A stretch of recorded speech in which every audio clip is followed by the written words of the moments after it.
Bring the fire, the grind, no mercy, no chill, just truth to find. You want the heat, we redefine.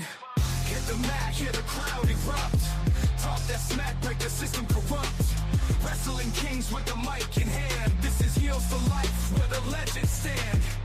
Big moves, big talk, we don't play nice. Chairs fly, blood spills like a cold device. Lock it up, drop it down to the count of 3. This is where the hype lives, raw energy. Heels for life, yeah, we bring the pain. Feel the power, feel the rain. From the ropes to the mics, we own the game. Heels for life, remember the name. Ring the bell, this is war. On the mat, we settle scores. Talk the talk, walk the line. Heels for life, every time. Yeah, Heels for Life, we the crew you trust. For the grit, for the heat, for the stories robust. No gimmicks, no fake, just truth combust. Heels for Life, stand tall, adjust.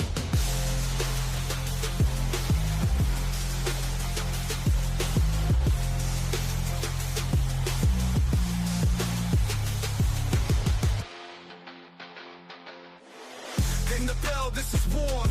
On the mat, we settle scores. Talk the talk, walk the line. Heels for life every time. Yeah, Heels for Life, we the crew you trust. For the grit, for the heat, for the stories robust. No gimmicks, no fake, just truth combust. Heels for Life, stand tall and just.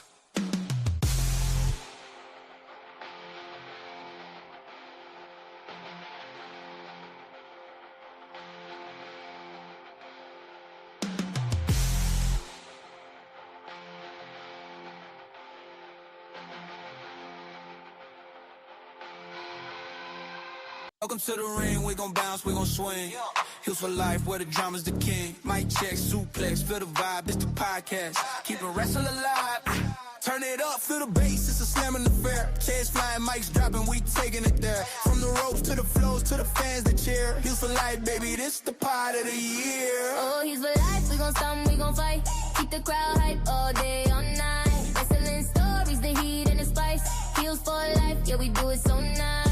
From the bio to the belt, every title got a tell. We spilling all the tea, we don't do it by the pail. Top rope talk, hit the mat, never stale.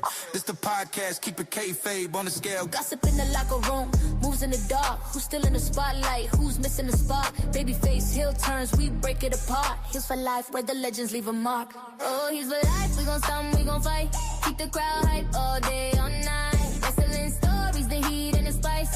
Heels for Life, yeah, we do it so nice. Oh, Heels for Life, we gon' stomp, we gon' fight. Keep the crowd hyped all day, all night. Wrestling stories, the heat and the spice.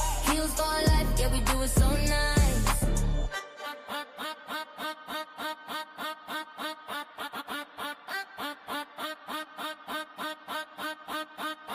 Oh, He's for life. Oh, He's for life. Oh, He's for life. We gon' stomp, we gon' fight. Keep the crowd hype all day, all night. Wrestling stories, the heat and the spice. Heels for life, yeah, we do it.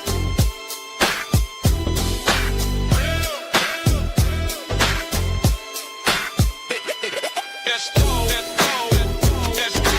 I ain't gonna clack on the TV screen. Let's go, let's go. I ain't gonna clack on the TV screen. Heels for life, we in the zone. Steel chairs flying, bodies hitting the dome. Pyro pop in the crowd in the rage. Wrestling's all gospel, we preach from the stage. No face turns, just healing it raw. Fighting the rules, straight breaking the law. Mike in the ring, we cutting promo. Pie going platinum, better check the logo. Heels for life, we don't play fair. Gold belts, loud chants, feel it in the air. Heels for life, the squad so mean. Black boots stomping through your TV screen. Bell rings, we calling the heat. Pie bomb takes, we slamming the beat. Tag team of truth, no kayfabe here. Loud like a pop when the champ appear. On hardcore flow.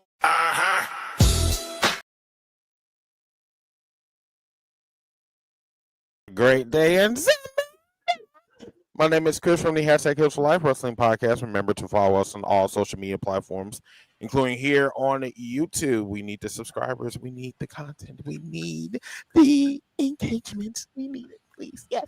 Okay. Yeah. All right.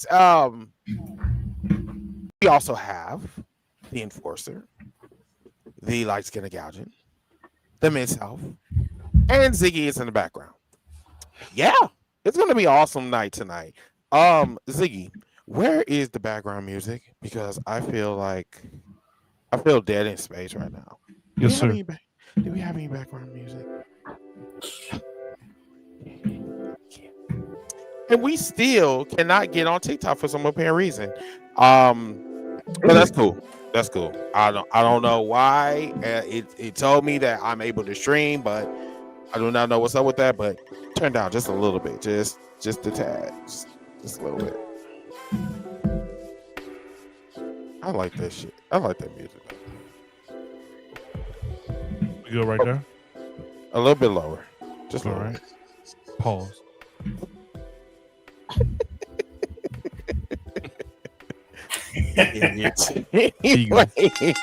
Anyway, everybody, thank you. Right, yes, class is in session. Okay. Anyway, everybody, so tonight's episode has been brought to you by Snickers. Always eat Snickers the opposite way so you can feel the veins. Just ask Bubba Ray. Anyway, tonight we got a lot of shit to discuss this evening. As you can see on your screen, we're going to be talking about a little bit of WWE.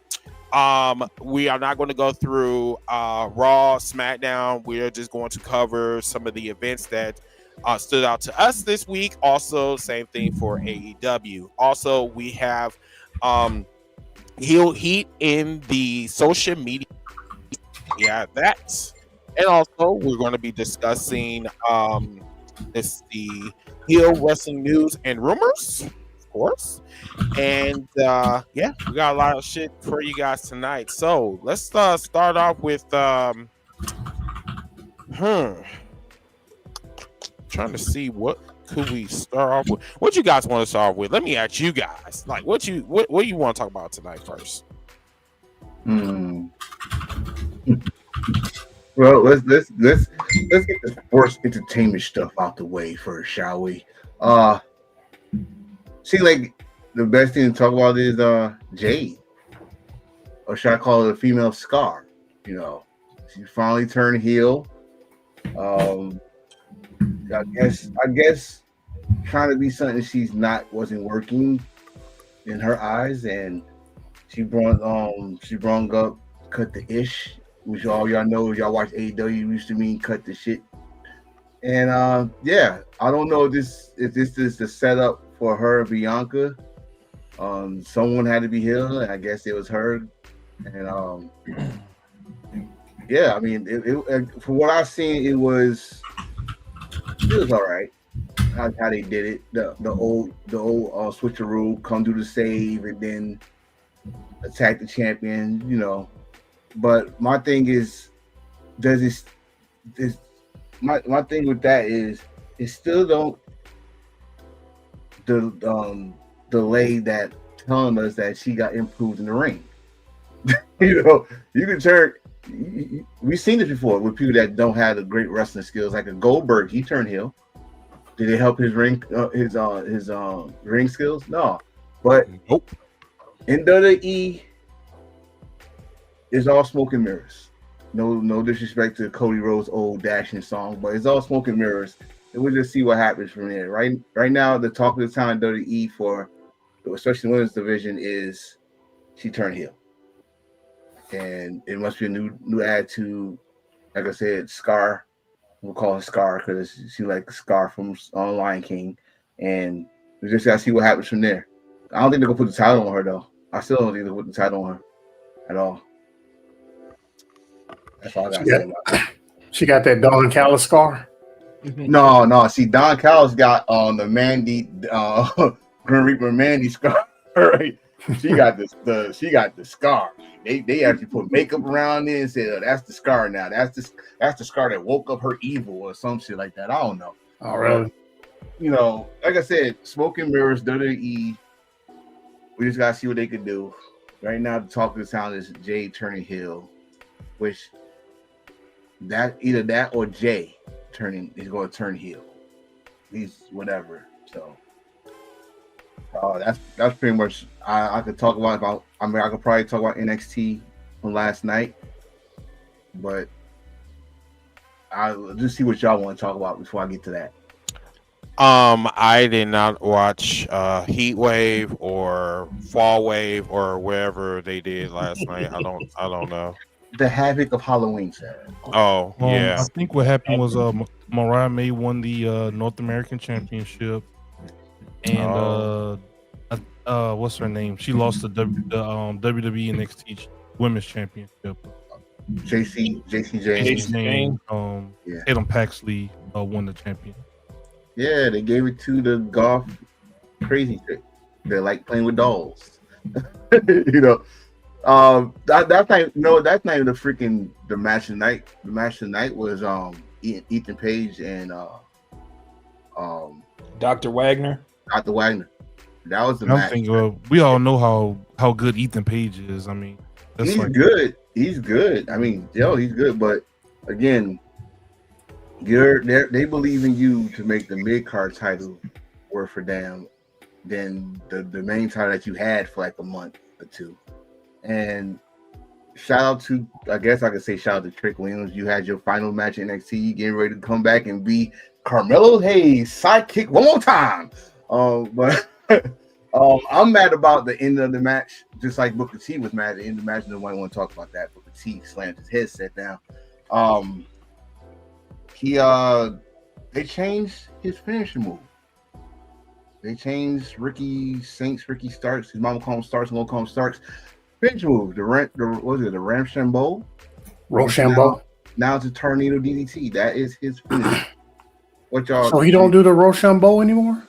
For 2 pay-per-views or PLEs, when They you want to nerfed call him. them, he's been using DDT as his finish. They nerfed him. Oh yeah. Oh yes. Yes. Yeah. Do you think it's because he's a smaller guy and he's trying to come up with a move that to do to anybody? Because I mean, at Rochambeau, he ain't gonna be able to. You think he'll be able to do that to Randy Orton, like bigger guys? I think you can do it to Randy Orton, but somebody like Obafemi, no. I think once again, I don't know now. Randy Orton 6'5". Wait now. Come on now. We watched AEW. He did that to Brian Cage. And Brian Cage to me is bigger than fair enough. So well, I look at NXT as them just kind of experimenting. It's NXT. Well, yeah. I mean NXT because when he comes to the main roster, because he's going to be in the main roster, it's going to be people with big egos in that main roster say, I don't want this small guy doing that shit to me. Brian Cage is heavy, but he's barely 6 feet. That's a good point too, Miss Hope. Randy Orton's 6'5", legitimately. Yeah, Randy, Drew McIntyre. I mean, they got some big. I get it, but I'm going by my eyes from seeing that man face up. Yeah, the closest I seen over 50 was probably 50 yards away from at a show. But seeing Brian Cage face to face next to side by side, that's a huge dude. TV does no justice. Him, Powerhouse Hobbs. We've seen him do these things. Warlow. So we know he could do it if again, this is wrestling, if they allow it to happen. He goes in the main roster. You got some big egos up there. Like, I'm not taking that move from this dude's a toothpick compared to me. You know what I mean? It's egos up there, and that's why I think it's an experiment for him to get a second move. It's a lot of guys in WWE that we know they had a finishing move that worked, and then they told him to change it. Yeah, Johnny Gargano started doing a jumping DDT from the outside or something like that too, right? Didn't he start doing that? He had that, but his original finisher was the Gargano Escape, which was that the Rings of Saturn or whatever. It's like a half Rings of Saturn almost. Yeah, but he started doing that inside or outside in tornado DDT. Yeah, so like some of the smaller guys, I mean, we've seen this happen with NXT guys going, right before they go to the main roster. Right. They start kind of. Yeah, Ciampa. He used to do the Project Ciampa, the power bomb onto the knees. Mm-hmm. Yeah, but he started doing the Angel's Wings. Oh, whoa! I knew it was something I had to talk. You just remind me. All of a sudden now, I saw it. I saw the clip, and I'm going to question it. Why is Tama Tonga doing the hidden blade? Your guess is as good as mine. Now, I'm not going there. Either Oh, he's I'm going paying there. homage to I mean, I'm sure he Mhm. and Will Ospreay are good friends. Why is he? I mean, we can go both ways. Why is he doing the Styles Clash? Yeah. Why is he doing the Styles Clash? We're talking Will Ospreay? Yeah, I'm just saying we can Will go just to Ospreay play does- devil's advocate. We can go both ways. Do we with it. know, Oh, do we know who stole? we want to go both ways. I can go both ways. Do you remember who stole the Styles Clash first? That didn't sound right. Do you remember it who was Kenny stole the Omega, Styles Clash wasn't it? first? No, Was it was Undertaker's wife. That's right. Yeah. Yeah, That's right. the faith buster, whatever she used to call it. Mm-hmm. I mean, but since She you did the opened Angels door- wings too. Yeah. but since And she stole Tori Wilson's theme music too. Mm-hmm. oh, he's just a thief. He's just a fucking thief. Hey, The Hall of thank Fame you, thief. Hill Carmichael, for that like on Facebook. Oh, since our producer, the Beast himself, run over the door, can we talk about this Killer Cross, or should I say, Aleister Black? Vega is still in the Cross family's We gimmick. got Killer Cross at home. Like I tell people this shit. Like let's not forget who we talking about here. Y'all get mad at him when he was in AEW, and you called his group the Timo or the Wish Judgment Day. Now he's back in WWE, and now people saying, oh, he's the Timo killing Cross. Let me tell y'all something about Tommy N. Tommy N is dark as shit. Okay, he's been doing this shit for years. He just following orders. I'm gonna give him the excuse. He's following orders. All right. That's his part. The only part I will agree with y'all is I never saw Selena Vega do a Scarlet. Bro, we all know this is a reason why they dropped Killer Cross and Scarlet, because they said, hey, I want to give that gimmick to someone else, and that person is Aleister Black. That's it. And not just that, but we've always seen WWE repackage gimmicks and give them to somebody else. I mean, we were just talking about, Michelle McCool taking the Angel's Wings, the Faith Breaker, and all that stuff. I mean, I saw the clip of it on Twitter or whatever, and I'm looking at it like, this is Karrion Kross and Scarlett's entrance. So it was true. Like, Karrion could not get over because they didn't want him to get over. Right. Because he was a self-made, and we're seeing this now with LA Knight. LA Knight didn't, it was not created by the WWE machine here, people. No. LA Knight was created in Impact Wrestling with the whole, Eli Drake, all that. And we know Tama can't use the cutter because, yes, it's Randy Orton's move, but guess what? Tama Tonga got it from Carl Anderson when it was called the gun stun. And DDP got it from Ace, from Johnny Ace. The whole, matter of fact, Mid-South, I know you'll agree with this one. Let's go back even further for them giving gimmicks to other people. Superstar Billy Graham, who had that gimmick, or who was repackaged and given that gimmick. Nature Boy Buddy Landale. Mm-hmm. Nature Boy Buddy Landale and they Ric also Flair repackaged it and gave it to Hulk Hogan. Hulk Hogan, Jesse the Body Ventura. Mm-hmm. I mean, we could go all day with this. Yeah, I was agreeing with Light Skin, but also I threw in there the whole Buddy Landale Ric Flair thing. Yeah. Because that's essentially the same character. Yeah. It's just Ric Flair. Ric Flair did it better. I mean, no, Ric Flair lived it. Yep. I figure anybody that comes out in a bathrobe is trying to imitate Ric Flair in some regard. Shut up. I'm speaking from experience. I got a fluffy. I mean, listen, we know this. We know this it's still today, like, with theme music, wrestling gimmicks. etc. But I just people, come on, man. Especially I know people that's especially on the internet. Y'all didn't just start watching wrestling. Let's stop the complaining about this was this and that. It's here now. That's Karrion Kross is gone. Killer Kross is now in the Indies, having freedom, doing what he gotta do, and he's gonna get his money. The thing about WWE is one thing that you gotta agree with WWE is I agree with WWE. I mean, you gotta agree about WWE is if they did not make you, you're not gonna go to that extra, that over, unless you make them green, unless you make them enough money to say they can't help it. We named some people. I can name another one. He just came back as Matt Cardona, but when he was Zack Ryder, he made himself on his own YouTube page, and then they gave him the United States title, and then, like I always say, they swept the rug from him. How dare you get over it all from him?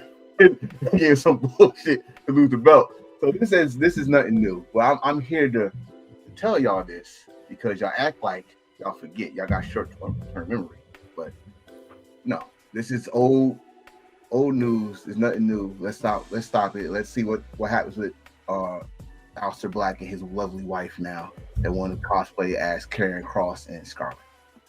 That's all I want to say. Let me cut in real quick. So let's go back to Jade Cargill real quick. So this is this is basically an example of where we have run out of ideas. When you are not talented like Jade Cargill, this is what happens. Okay. Does she have a presence? I will sit here and say with a straight face, she has a presence. She can't talk, she can't wrestle, and now she turned into the evil Timu Storm, as you can see on the poster, right? So at this point, if it fails, take her ass back to NXT. And then the crazy thing is, of course, you're gonna have the moist booty ass WWE fans. I've seen the clips on TikTok, and it was absolutely appalling. Oh my God! She finally she turned here. Oh my God! She's about to get the WWE Women's Champion. Would you shut the fuck up? God damn!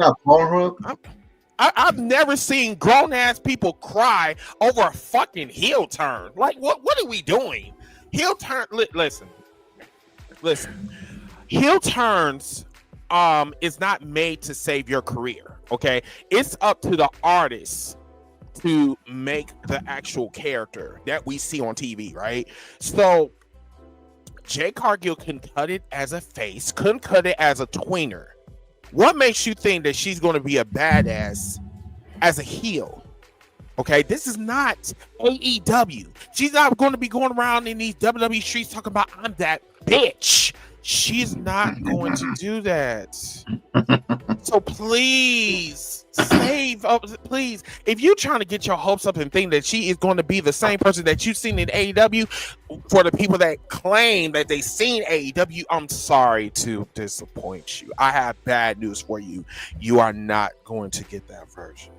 You are going to get a watered down version. You're going to talk about I'm that girl, and I'm sorry. But that's not really doing anything for me. So, and I rest my plane with that. If listen, I already said it. When she was in AEW, she said, cut the shit. She already put cut the ish. That should give you the what's about to happen. If she can't say cut the shit like she said in AEW, she ain't gonna say that chick. Yeah, she gonna say I'm that chick. I'm that chick. They gonna make merchandise that's gonna say on that chick or cut the ish, just like Day One ish, all that stuff. They gonna blur the lines between the PG thing and the certain words they could say in the PG as. Well, she spent all that time as a heel in AEW though, so I think that's probably the reason why they're making her do it, trying to see if they can get more out of her as a heel. Because as a babyface, apparently they ain't getting nothing out of her.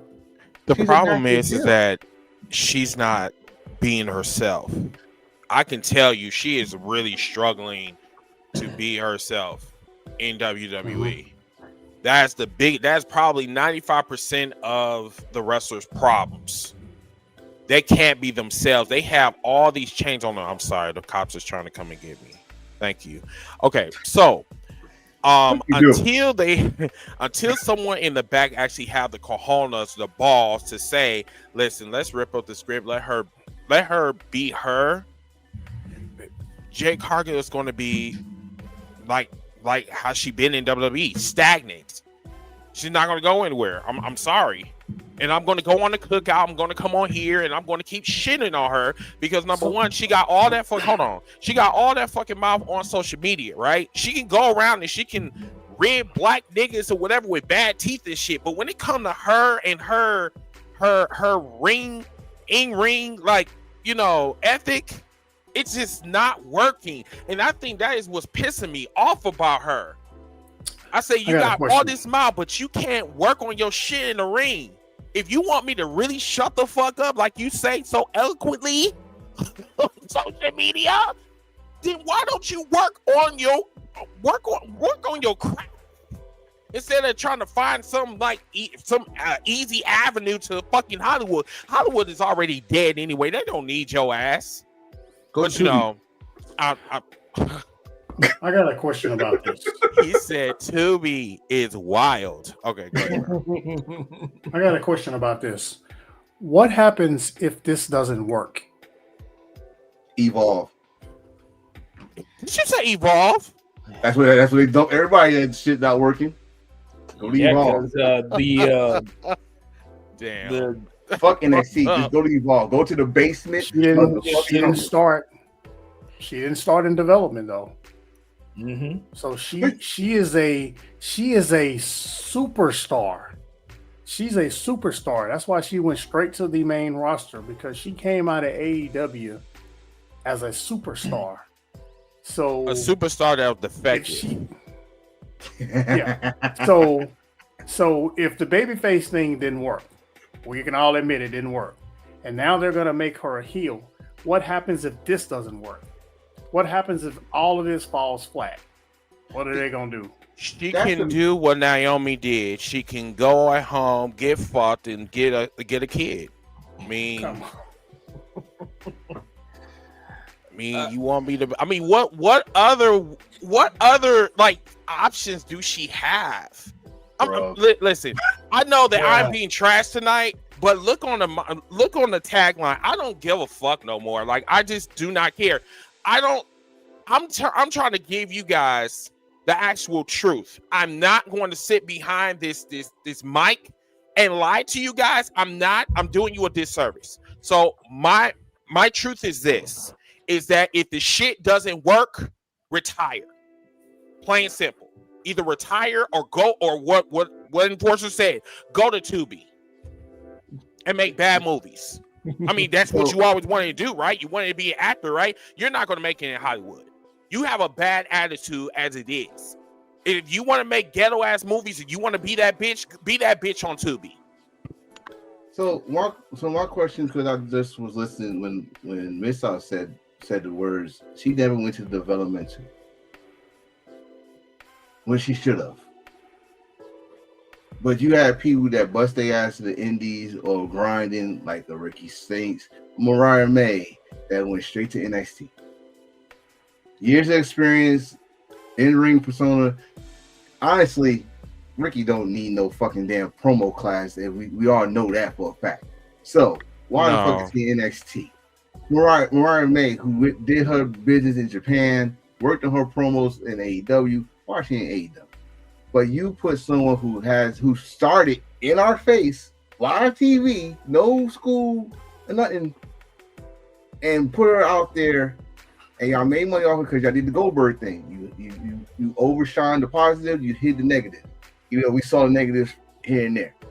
And WWE said, fuck it, she got the body, she got the look, that's all they care about. History beckons that. They care about the look.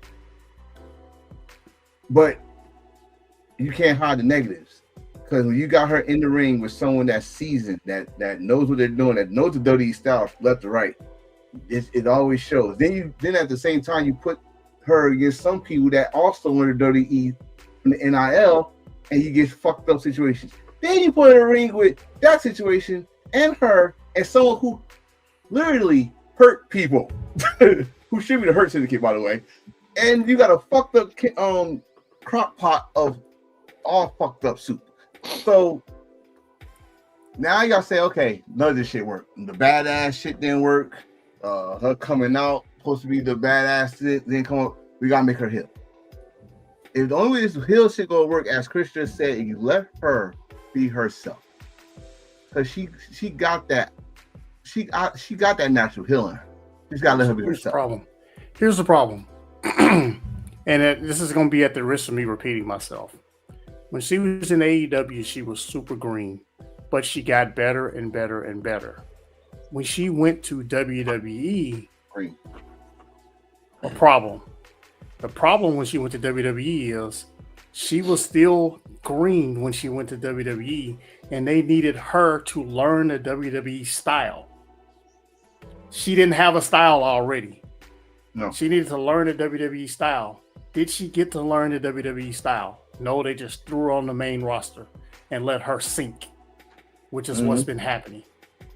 The only way she will work in WWE as a heel is if they book her the exact same way AEW did and have her Goldberg everybody. That's it. She can't be in the ring a long time. She forgets stuff. She gets out of place. She doesn't execute well, from what I've seen. And I'm not trying to hate on her because I like her, but she sucks. And to be honest with you, at one point I love Jade Cargill. I did, but her attitude just rubs me the wrong way. I just said, you know what, fuck this chick, because like she's doing the most, and it's like she's not opening. You could tell he's not opening her mouth. It's like, okay, you're getting all this criticism from online, right? And she's not being proactive. She's being like an automaton. She's like, if they tell her to do something, she'll go ahead and do it. Instead of just saying, okay, maybe you should like take me to NXT. Let me like work on my craft, whatever. She didn't even do that shit. It's like she just changing wigs every fucking 5 seconds and shit. And I'm just like, I'm sorry, but your wigs are like, it's not impressing me at all. Stop coming out there looking like a goddamn stripper and shit, and at least tell them to like rip up the goddamn strip. I don't understand why some of these wrestlers are not opening up their fucking mouths. But then these are the main ones that sit up here and say to us, like, you know, the podcasters, oh, they're marks. But you know what? I'm the same motherfucking mark. When you leave that company, you're gonna be saying the same bullshit that I was saying on here. So that's why I say I'm not worried about it. If I can see your problem on screen, that is saying something. And if somebody that's like got a bigger platform than me saying the same exact shit, bing, that should tell you something. But we're gonna do it like this. I'm gonna be on the sidelines. I'm gonna watch from afar. And when the bitch falls, excuse me. Oh, Lord gracious. Excuse me. When the girl falls on her face, don't say that I didn't tell you or warn you. I've been saying, I said the shit about Cody. Y'all motherfuckers didn't listen. I said the shit about Jade Cargill. Y'all didn't listen. I said the shit about Karrion Kross.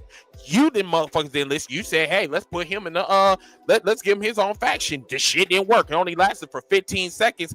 I'm going to be the black fat man with the big nipples, and I'm going to sit on the side and just watch this. Yeah, that's what I'm gonna do. And I'll land my plane with that. Do we need all that? I love that y'all brought up the one thing that, you know, a lot of people do not mention, and that is the differences in styles on how WWE and AEW present their product.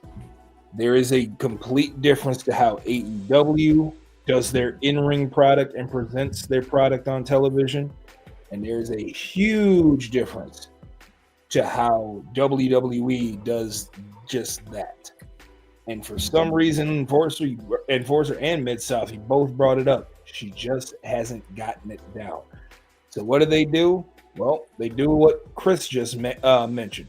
They completely ripped up the script and changed her whole persona and turned her heel because they feel like this is probably the best way to get the most authentic Jade Cargill. But like we also brought up, they've turned so many other people heel. Goldberg, they turned Stone Cold Steve Austin heel, and it didn't work. Woof. Woof. Whoa. Exactly. Woof. You know what? The only one that I can say did work, but light skin, they actually had a plan for him. No, don't take him off. I'm just gonna just tell this to him. Stone Cold failed. Goldberg failed. Roman Reigns worked. The reason why it worked because he had a backing. He had a team that had a path for him. Everybody else was just like, okay, let's just throw it on while and just see if it sticks. Not only that, and you know who Roman Reigns' heel turn reminds you of? Dwayne. Well, yes. Not only that, yes. because he actually got what you said earlier. He got to be himself. Mm-hmm. His promos got better. There was no more suffering succotash. His promos got better. He learned how to make an expression. We get more from an expression than anything for Roman. Roman's best promos is off the microphone. He talks to the camera like, listen, I'm talking to y'all right there at home. Y'all get to hear this. These motherfuckers, that's the most healing shit ever when he's talking to us at home. When the motherfuckers that's there, like, what is he saying? I don't know what he's saying. Boo this man. You know, it's like that. So for her to turn heel, I know what y'all said. Y'all just said Stone Cold didn't work. Goldberg definitely didn't work. Because it's like cookie cutter bullshit that she doing with these promos. It ain't working. I can tell you that right now. Here's the big reason why I don't think it's going to work. We just talked about the differences in styles. Mid-South already brought it up where she's late in certain spots. She's not getting to where she needs to be. That also, promos and all that other stuff is good. But there's a difference between how Roman works a microphone and how Roman works a match. Yeah. Jade can work the microphone all she wants, but can she do the work in match? When you say that, you gotta remember also what we're talking about WWE fans. WWE fans think a damn 5-star match because the match was going fucking 30 hours and they kicked out 18 times. That's the match of the year. They could do that. And spam finishers and then have the nerve to get up on social media and talk about Kenny Omega and Will Ospreay spamming. Right. Here you call wait a minute. Shit. No, that's what I'm saying. You gotta remember what kind of fan base you're talking about. Mm-hmm. I heard her whole match is just stomping and kicking and all this shit. As long as she's doing it in a bad way, she's a perfect heel. And then you go to AEW, you got heels that can work their ass off. I heard something the other day. I didn't see the match, but it was some match that happened a couple weeks ago where, the famous guy kept on doing other wrestlers' moves. So they said, well, this is the match of the year because he's doing all this person's move and the other guy's doing all these people's moves. I know what. Get out of here! It's that Duncan Hines moist booty bullshit, like that. You do somebody else's fucking move, and then they talking about, oh my god, this is match of the year. Then over there on the competition, they calling them fucking Power Rangers. What the fuck did you see in what was that wrestling? Oh, I'm sorry, I actually know about that. You gonna keep on making me get this bro? I'm sorry. It was Crown Jewel. That's what it was. I didn't say anything. I didn't mention the match of the company or anything. Put me on the big screen for a minute, because he's so soft. He's talking about John Cena and AJ Styles. Come on. Fuck that. Oh my god, that's what he was talking about. Oh my god, I didn't know. All they did was L1, L1, L1, L1, L1, L1, L1. Don't get me wrong. Period. The tribute to Bray Wyatt was beautiful because the fans made it beautiful. Other than that, L1, L1, L1, L1. You know why it was L1? Because John Cena, during his time off, he practiced those damn finishing moves. That was not match of the year. I give you match of the year probably in Wrestle Kingdom with Takeshita. I probably match of the year just now in Kingdom Pro Wrestling with Takeshita and Zack Sabre Jr. Don't give me that bullshit because they did 18 finisher moves and AJ Styles came out with his TNA gear and y'all talking that as match of the year. Stop it. I saw ASE Wrestling had a match of the year and that man over here was on there live. So don't give me this bullshit about match of the year. That was match of the year. That was finishers of the year. So we need to do an episode full of match of the year candidates and maybe like best pay-per-views and stuff like that. Oh, Lord. But I am going to be serious with you. I have yet to see a better match than Takeshita versus Bandito. And after I saw that match live and then I saw All In, I changed my mind immediately and said, no, there was a couple of matches on All In that was just as good, if not better. But after a few months of me just thinking about it, I got to go back to that match. That match was the best match I saw this year. Hands down. It was one. It's a lot, bro. I agree. There's a lot of matches. I was gonna ask because y'all was there, but I know. Yeah, I mean, it made the experience even that much sweeter because we was actually right there, front row. Like we wasn't front row, but we was like where you could see us on TV. And Bambino, and we got in free. Yeah, so that was dope. But that man is mad. Yeah, that man is wrestler of the year. Bandino? If that man does not get wrestler of the year, then they literally screwed the fuck out of him. It's either him or Konosuke. Bandino. Takeshita. Is he one or two? I think Takeshita, as a lot of people say Bandito, but Takeshita on paper has technically had more matches that were better. If you look at it. Dude. Yeah. Especially if you go back to the G1. Listen, this is matches. Successful year was Takeshita. He started out the year as the levelweight champion, international champion. He was double champion. Like you just said, the G1. Now he's the IWGP World Heavyweight Champion. About to be one of the best matches, I guess, dream matches in Japan with Takeshi Okada. They're working it up. It's cooking. So Takeshi is my wrestler of the year, and I'm saying that as a Will Ospreay fan, and because he's out for so Takeshi, you got it.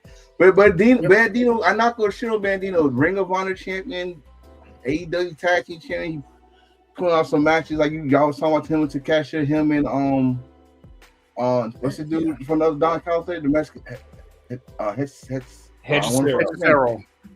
And see, that's Hechicero. And see, that's the thing about Bandito. I don't want to knock Bandito either, but if you remember, Bandito hasn't even been there all year. He just came back in the spring, and he got injured as soon as he came back. And that man has been killing it. Like, man, I mean, technically he's still injured. He's still injured, and he's technically still injured. He got that concussion on night one, and then he hurt his shoulder a few weeks ago.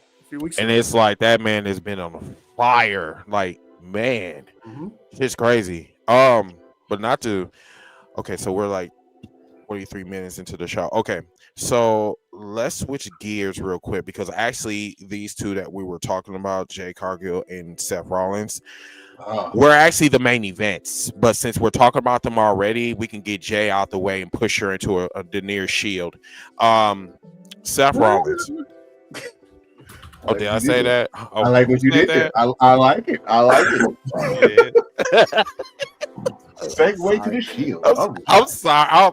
I'm just really in heel mode this evening, bro. All right. What's up, BJ? How you doing? Oh, wait a minute. Is that BJ King of the Milkshakes? Never mind. Okay. So let's talk about Seth Rollins. Rollins. If one man has had the most fucked up ass career, like bipolar career, it literally is Seth Rollins. Like, for real. This man is literally the most unappreciated wrestler I have ever seen in any era. I'm not going to even lie to you. Someone even had the audacity to call him Macho Man. I don't know how to feel about that. I think I heard that. Well, I hope you're not talking about not injury wise, but I know I compare it to where when Macho Man came into WWE, we talking about WWE only, WCW. When Macho Man came in, he was in the, I guess you could say, the shadow of Terry. And every time when he was champion, it was still the Terry show. Not once but twice. Even when Terry was not there, it was still the Terry show and all this stuff. So I guess I get that comparison, but like you just said, this dude, bro, every time they give you the ball, something happens. And that's fucking with me, bro. Like, that's really it is. And then you think about it for another thing. That Roman Reigns promo before WrestleMania 40, so it's starting to come to fruition now. Like, how you gonna be face the champion when you can't stay healthy? When you got that forever limp, your back is freaking damn near broke. And then they about to put the reins on you. You gave you a faction. You about to take over Raw. You got the World Heavyweight title back, your belt, by the way, because that's your belt. And then you get hurt on the match that they about to make you the man of the company. You get hurt beating Cody. As you can see on the poster, you can probably move me if you want to. Seth Rollins then had a vision. Forever blinded and sidelined. So this is literally this is literally I don't mean to be laughing, but this is literally the career of Seth Rollins, right? And then you have a company that do not believe in him, or more so just like, we're going to use you to get Roman over, right?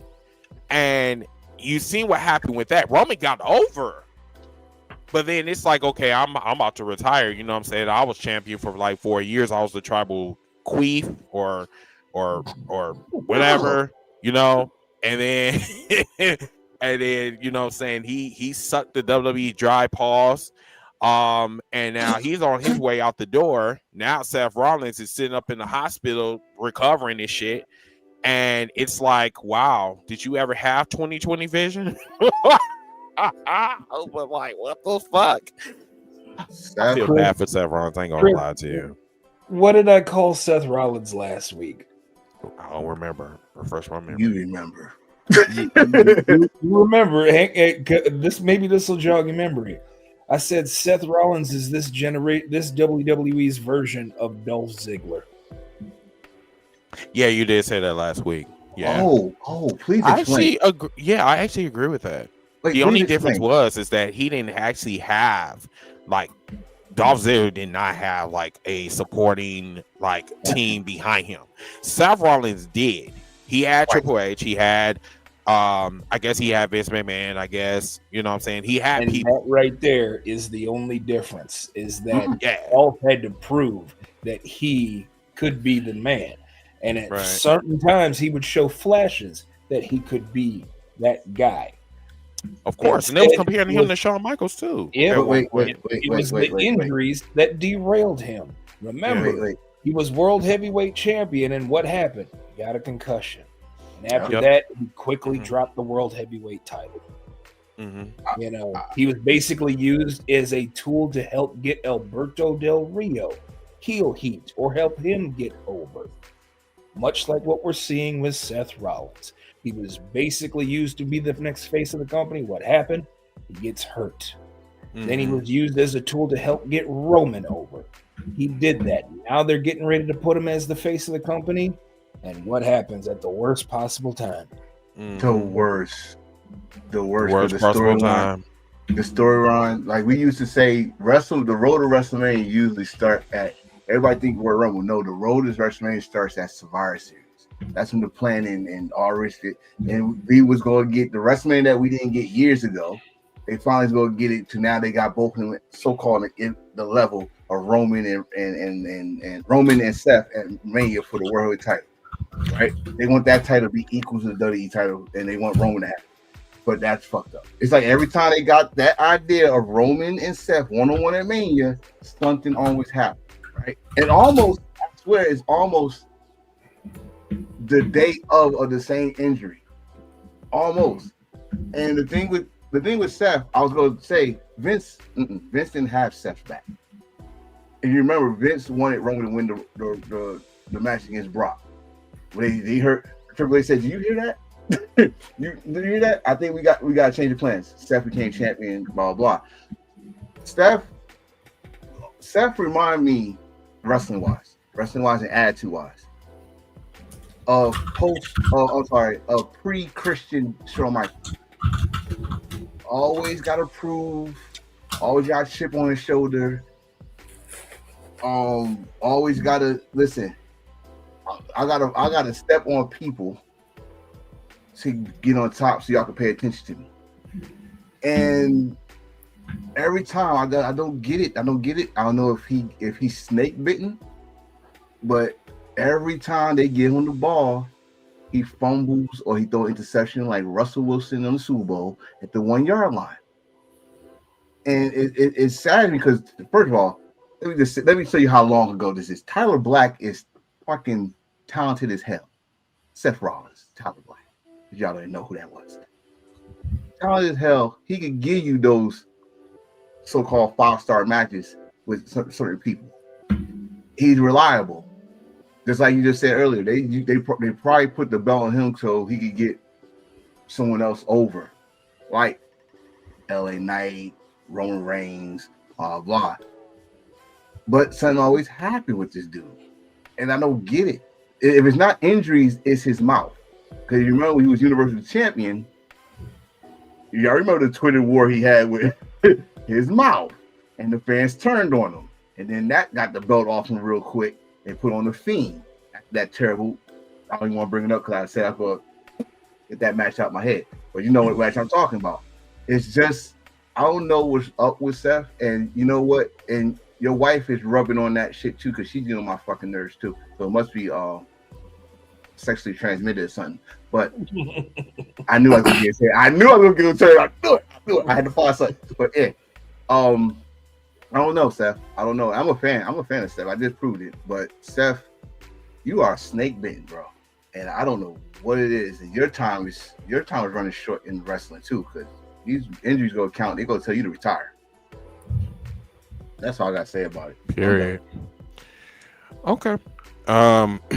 So we're coming up on 52 minutes into the podcast. All right, so we talked about Jade Cargill and we talked about Seth Rollins, and we were talking about some other miscellaneous comments.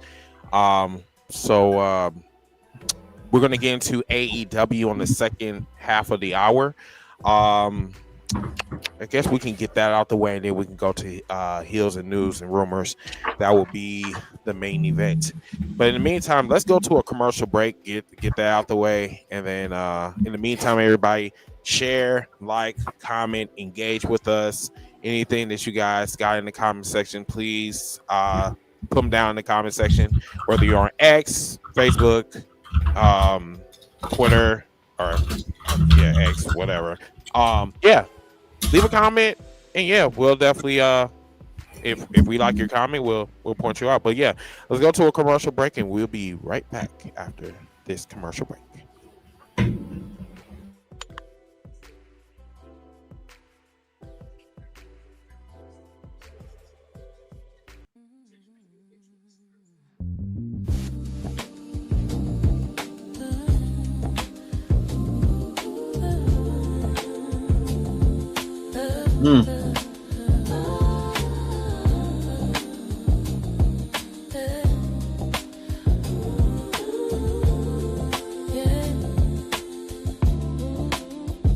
Welcome to the cookout.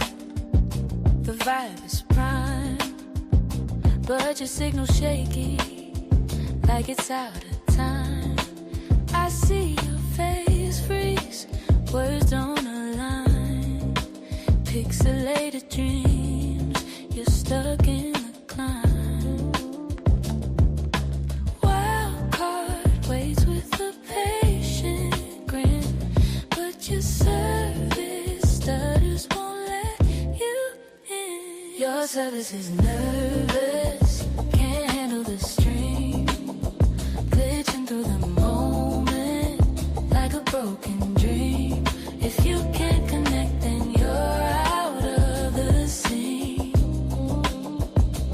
service is nervous. Say goodbye to the team. The crowd's on fire. The chat's alive. But your Wi-Fi's drowning. Can't take the dive. Buffering circles. Spinning in the sky. Wild cards, fingers twitching. Ready to say bye. Your voice is fading, your screen's gone gray. Wild cards, hand hovers, it's the final play. Can't handle the stream. Glitching through the moment like a broken dream. If you can't connect, then you're out of the scene. Your service is nervous. Say goodbye to the team. Say goodbye to the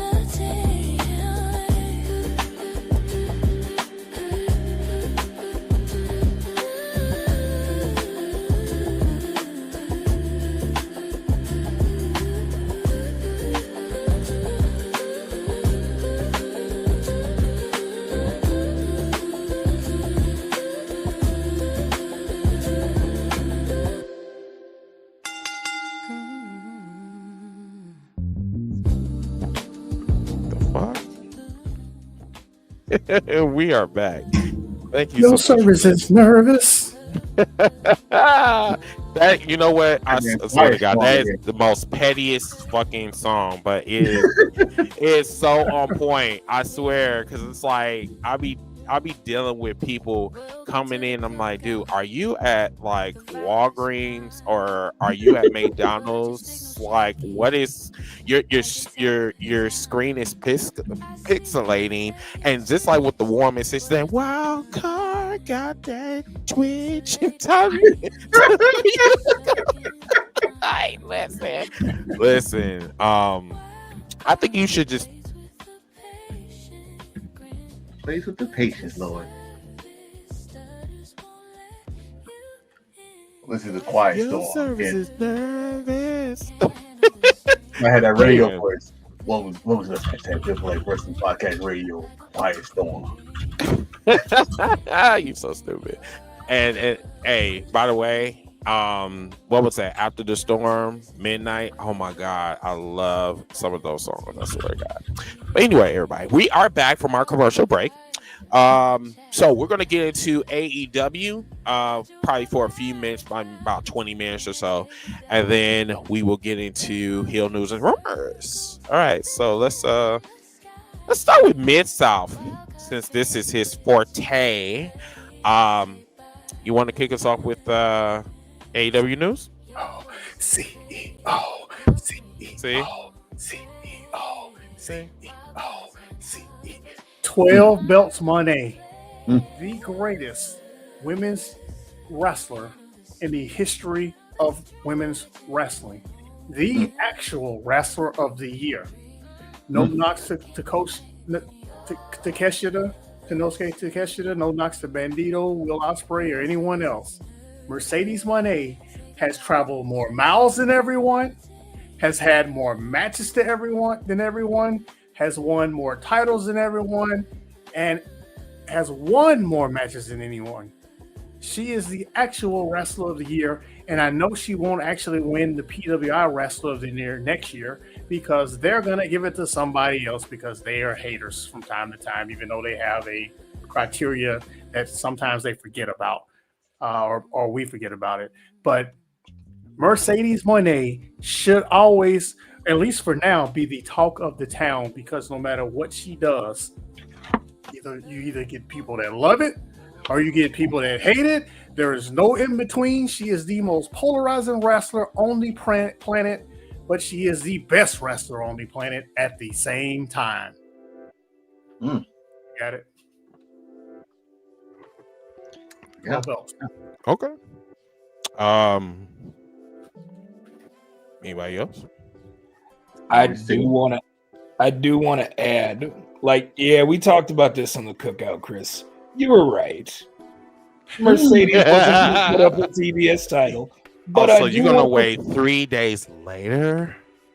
First off, just be glad I'm acknowledging it. Okay. Oh. Wait. Don't forget, you forgot to do I'm one thing. I'm not getting paid. Okay, so you sit your happy self down. Listen, you forgot to do your slow clap. Okay. You forgot to do your slow clap. Do your slow clap like you did last time. Now, I do also want to point out AEW does a really great job at long-term storytelling. Gentlemen, what was the match at Full Gear last year involving these two? For the TV title, Chris Statlander against Mercedes Moné. Exactly. So here we are. Everything comes full circle again. 1 year later, now Mercedes is the challenger for the biggest title in AEW history in the women's division, that AEW Women's World title.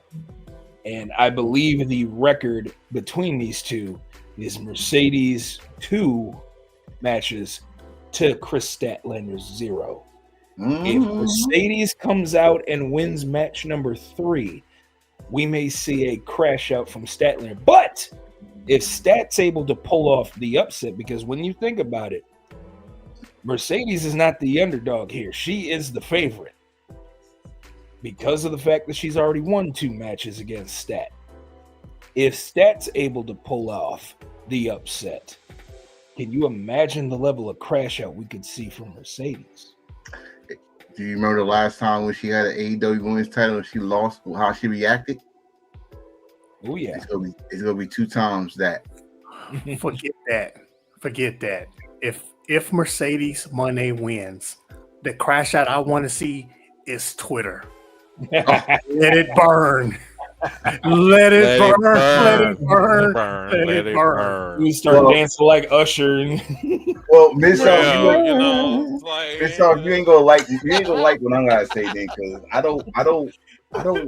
I like Mercedes not as much as you, but I do love her and she's a good, cool chick. But storytelling. I like Chris Statlander to win because the match I want to see her lose the belt is her versus Willow. Agree 1,000%. I don't want Mercedes to win the match. That's crazy. Right. I love Mercedes. She's my favorite wrestler. She's the best. But storyline wise, I'm right there with you. I don't want Statlander to lose until she loses the Willow, and I want them to put Willow over the moon. So no problem with that. Yes, but I am also with you with the freaking Carnage. So if Mercedes do win, just get your popcorn ready and just enjoy the show. Twitter is gonna go crazy. Not just Twitter, TikTok, y'all little Stitch masters, and fucking YouTube and all y'all social media little bastards go crazy and harass that young lady just because she won a belt, her 13th belt, probably her 14th, because she probably, if the way they gonna do it, the way I would like to talk about the tag team titles brackets came out last Wednesday. Oh, I love this picture. Such a beautiful picture. What was the last belt? Where did she win that? Canada? Was it Canada? In Winnipeg, yeah. Okay. So we got the longest reigning Ring of Honor champion of all time, not just women's champion of all time, Athena, tagging up with Mercedes and going at the tag team gold. They are guaranteed favorites. Yeah. Right? That's a lethal combination, honestly. That something told me they were going to team up. I mean, that was no brainer. Right. I really feel that they are going to win. I really feel that way. I feel like why not? I feel like they're gonna be in the finals, but I think they're gonna have somebody else win. Just for a feel-good moment. It is insane, the stories that's built around them tagging together, because Billy Starks is crashing out on Twitter right now. Oh, bro. Crashing out on Twitter, crashing out on what's her name? The chick that was at ASE Wrestling. She was on Ring of Honor. She crashed out on her. Like, you don't even go here. Aaliyah James. Yo, I was like, yo, I said, like, she looked familiar. Aaliyah James. Why that shit sound Aaliyah James. Yeah. But yeah, this is crazy, bro. This is the tag team title. So the tag team that's on the bracket, We had a debut last night because of these brackets. Tegan Knox made a appearance last night. Oh, I forgot her name. What's her name now? Nixon Newell. Nixon Newell. Well, let me say this for you, Nixon, or AKA Tegan Knox. Stay healthy. Stay healthy. I mean, that would be nice. Stay healthy.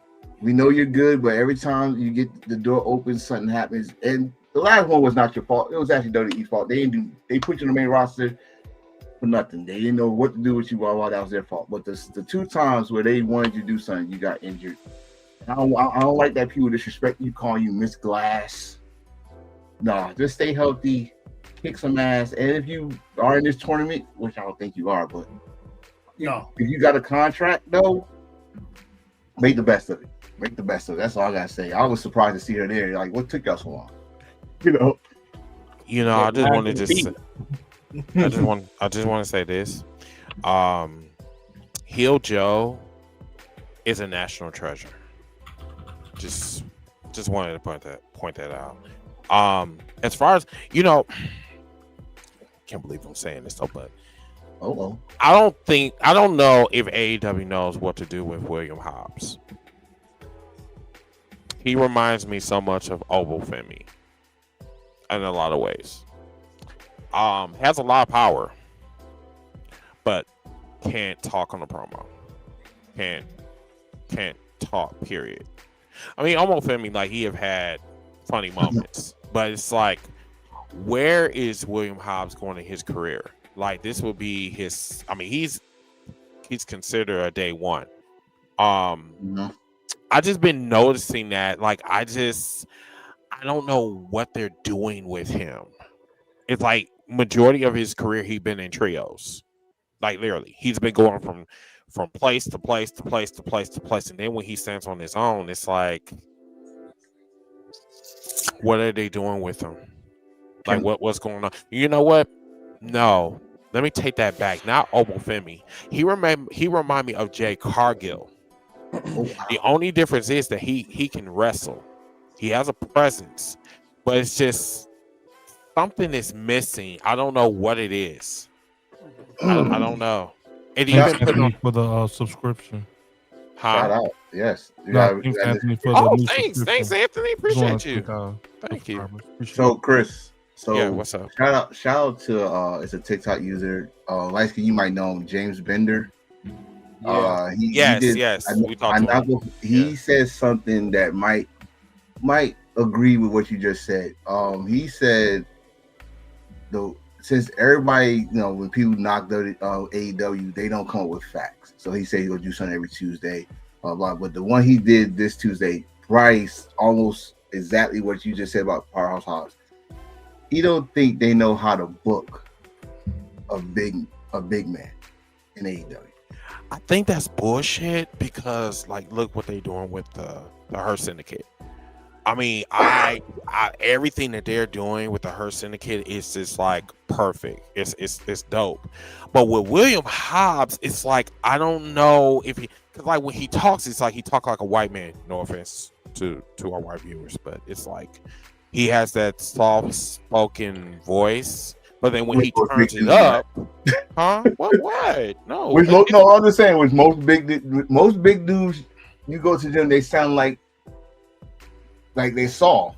Yeah, and I'm not saying that he's Claire.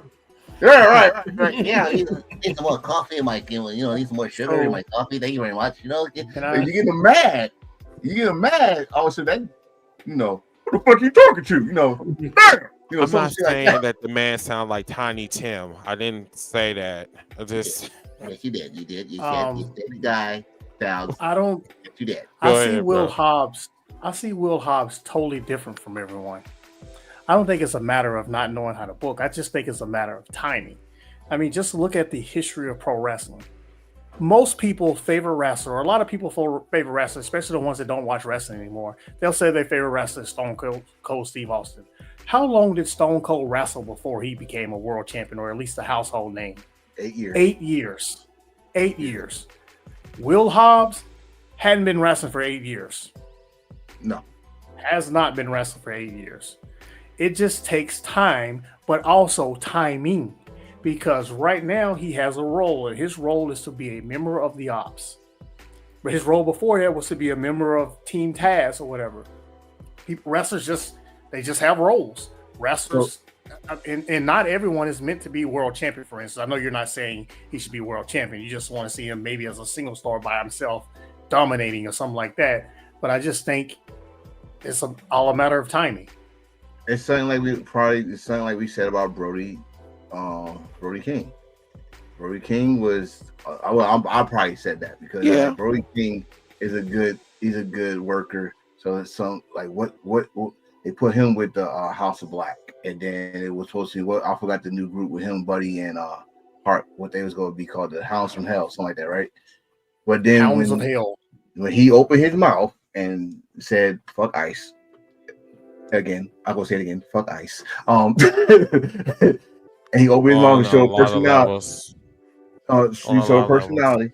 Yeah, showed personality, and he teamed up with Bandino.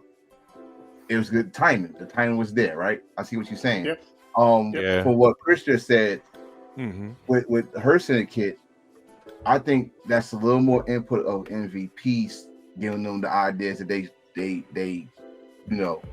say, hey, Tony, this is how we deal her syndicate. It was we could bring to the table, blah blah. Hands on help. But guys like Lance Archer, you know what I mean? Like a lot of big guys they got there. I kind of agree with him when they because Lance Archer was a wild man in Japan. Wild man, kill elite squad. Right? And he was booked to be that guy. I think now he's just being Don Callis big man, like bodyguard. He's supposed to be his the problem with that saying of big man, what classifies you as a big man? Again, going back to the whole Randy Orton analogy. Randy Orton's 6'5", 6'6". Is he a big man? Because if he's wrestling Ricochet, he's a big man. No. If he's not, he's not. We talk about thick. We talk about chest thick and big calves. Big meat. What is Otis, like 5'8"? Is he considered a big man? Why are you bringing Otis is about the same height as me. I'm not gonna lie. I think I got it. Otis. Otis short. Otis is like short. 5'8". Otis and Brodus maybe on a good day. Otis and Bronson Reed is damn near like at 5'8", 5'9". They short. Yeah, that's considered a big man. I'm just probably like 300 pounds or something. Yeah, he's wide. Like he's a wide man. He's wide. Wrestling. What I'm basically saying is wrestling has changed because technically Hangman Page is a big man compared to most of AEW's roster. If you know what I'm saying. Take the big men out of it. Bobby Lashley is not really a big man. You want to say tall man? He big as fuck. He's just tall. You want to say tall man then? No, he big as fuck. Mid-South, I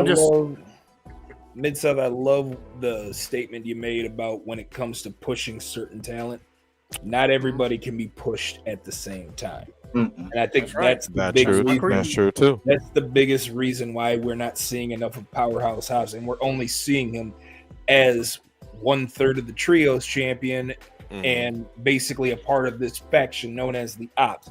If you haven't noticed though, the Ops are getting more and more features on television. Like, yes, we do see a lot of. I'm here for it.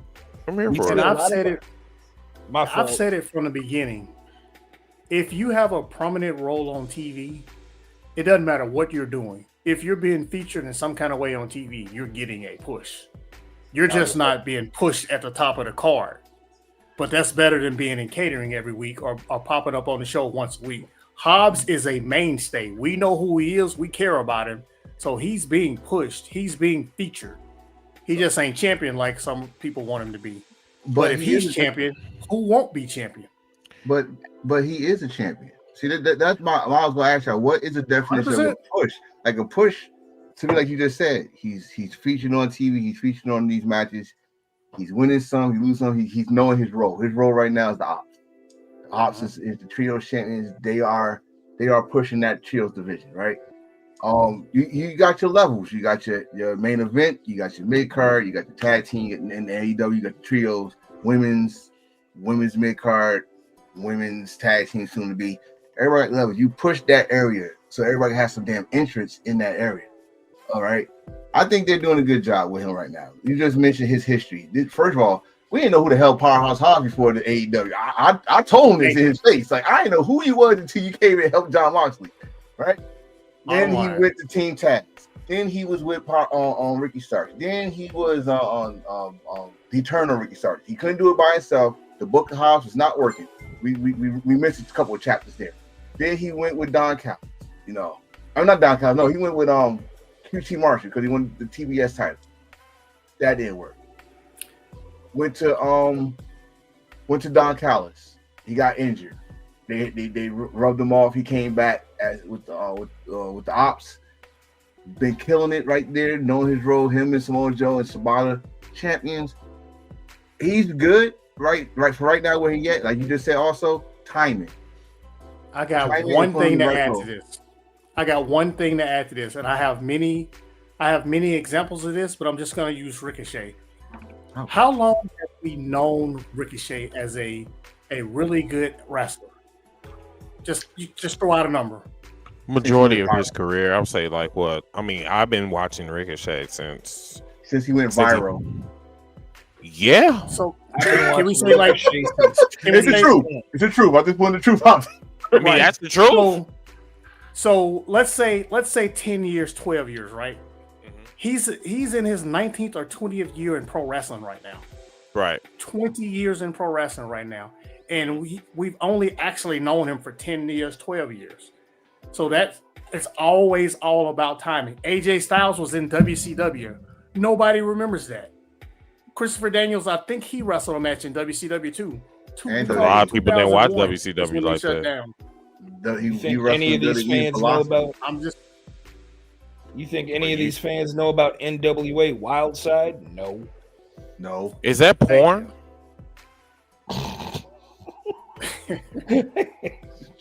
And we got a couple more moment.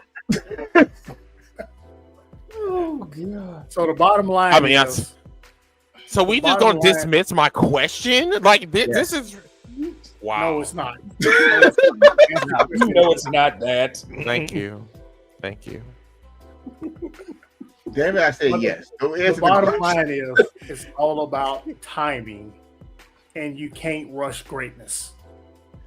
Sometimes it takes the right gimmick, to be honest with you. Yeah, that too. You mentioned Stone I mean, Cold. so what about like African American males? Like, what is the right gimmick for them? Because it's like we've been like stereotyped so long in WWE or like in wrestling period, and like what is actually the right gimmick? I cannot tell you what the right gimmick is for anyone. I can just tell you what the wrong gimmick is for black people. And that is the same stereotypical crap that we got in the 80s, 90s, and the early part of the 2000s. I don't want to see none of that. I don't want to see no dancing black people. I don't want to see no thugs. I don't want to see them robbing nobody like Crime Time used to do. None of that. Wait a minute. Hold on. Because I love that you said that. I do. I love you said that, but damn it, we call Swerve the face of AEW. Mm-hmm. And Swerve is pretty much he's the hip hop guy. Whoa. He broke into someone's house. So okay. I'm just saying what are we doing here? What are we doing here? You don't have to be a thug to break in somebody's house though. Gimmick versus identity. Swerve is being his authentic self. That's his identity. They didn't say, Swerve, I need you to be a rapper right now. That's totally different. That's totally different. Wait. That's his identity? Yes. His identity is to fuck you up. That's his identity. He made a rap. He made some rap music. He performs on stage. His identity is a hard-nosed wrestler, super athletic, but he also raps, which is why he's rapping on his theme song. But Tony Khan didn't say, I know you are a rocket scientist, but you're black. I need you to be a rapper.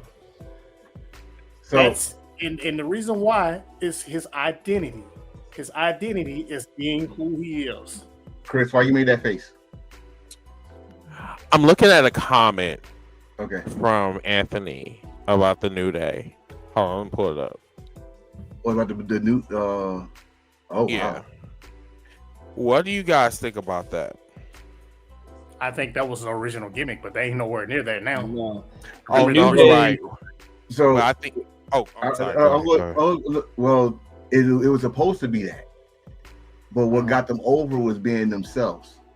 Mhm. That's right. Being anime gamers, goofy, being themselves. With how they was in the back, they brought it to the camera. So some like I think Miss South, you said it earlier. Sometimes when they give you something that don't work, but being yourself, 90% of the time you being yourself to get someone over way better than what they hand you as a character. Correct, and that's what WWE is failing to do versus AEW. Shoot, Like, just take a look at ASE Wrestling, man. You have Correct. characters there that are actually on a very broader scale. You know, you have characters that give you some, you know, they're giving you more of a variety of characters in ASE. You know, They Right. took us for a ride with Dixon. Y'all saw the pay-per-view now, so Oh, they yeah. took us on a ride. So shout out Took us on a to ride with that. ASE Wrestling because they made me fall in love with Little Debbie oatmeal pies again. I haven't eaten an oatmeal pie in so long, but the other game, this podcast is sponsored by Little Debbie's oatmeal pies. I told y'all. First of all, I don't cream. The fuck? Like, what we doing? How are we sponsoring cream? Say that again. Say that again with a straight face. Say that again with a straight face. You like what? Say that again with a straight face. Say with your chest out. You don't do what now? he creams. Uh-huh. It's made up of hollandaise sauce and capers. Oh shit! You say what now?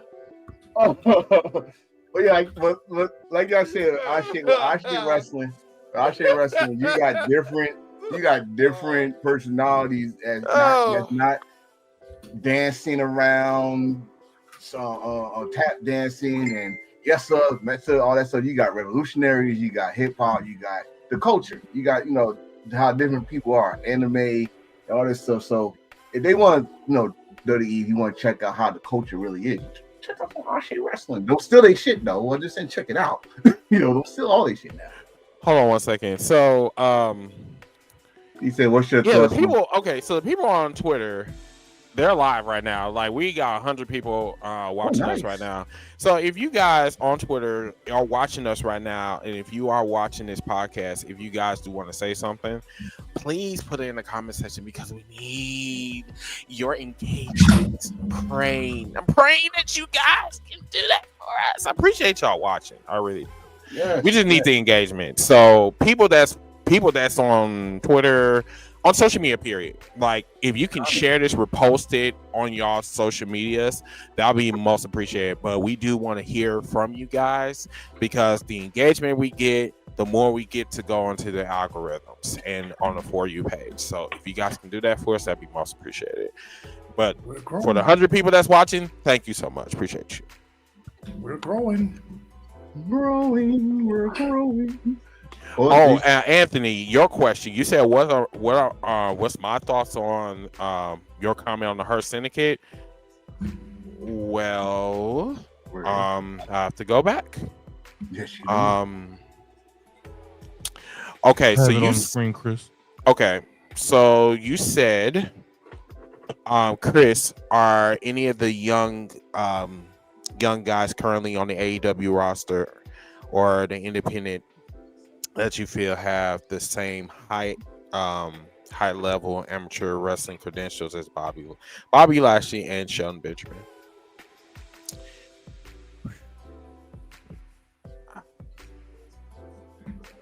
Amateur? I don't know. Alex Kane.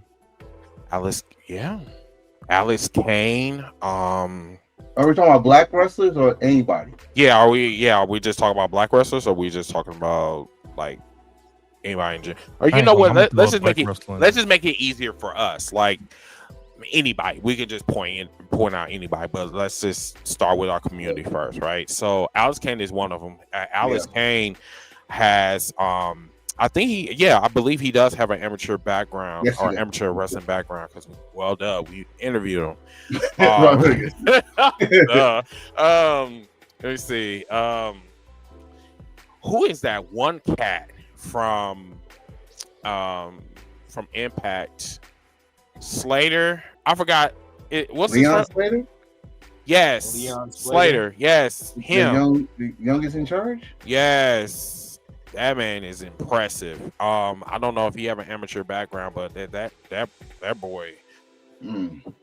He said anybody because he really think MVP wanted to be pure black stable. I mean, that's cool, but you need somebody that's gonna stand out like MJF did. I mean, he's not white. I mean, he's not black, but he stood out.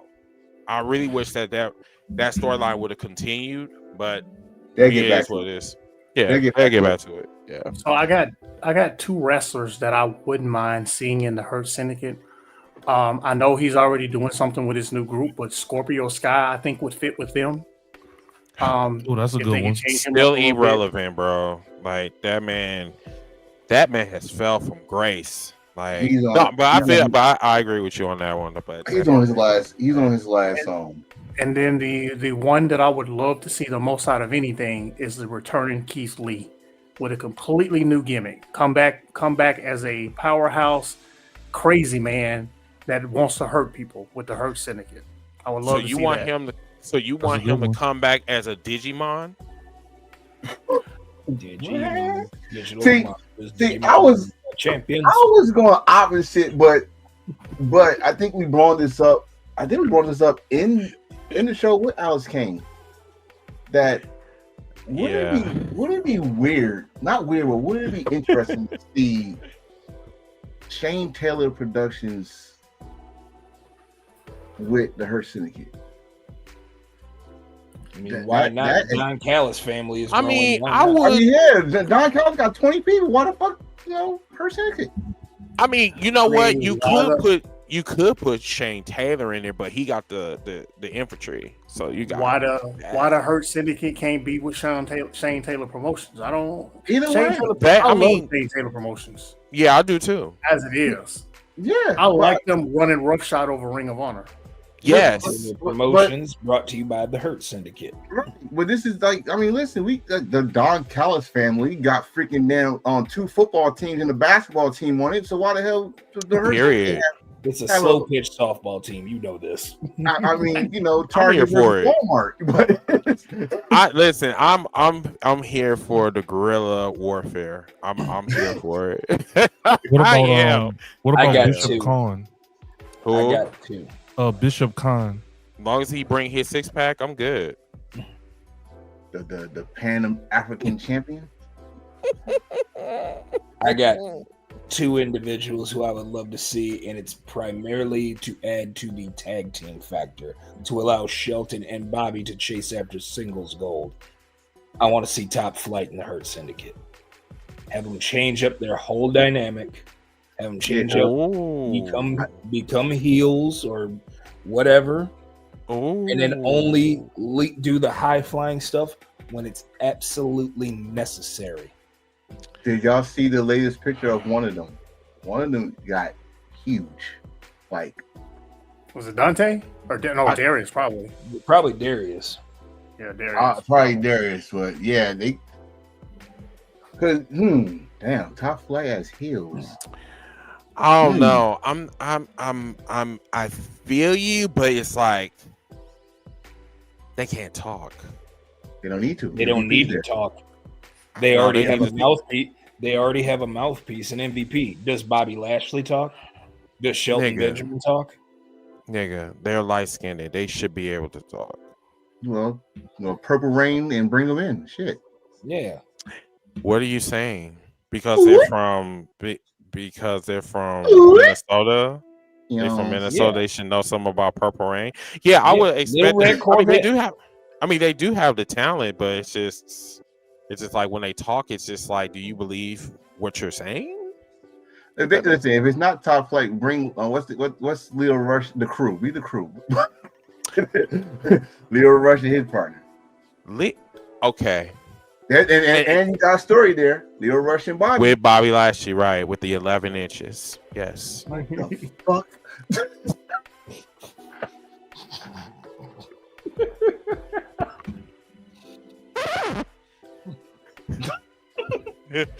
Woman. I'm sorry. I couldn't resist. You know me, I like to go deep down in history. You know what I'm saying? Like this. I'm sorry. Okay. Ziggy, if you hold on 1 second, let me see. Eddie Kingston. Pause, you moist motherfucker. Okay. I had to pause myself. I'm sorry.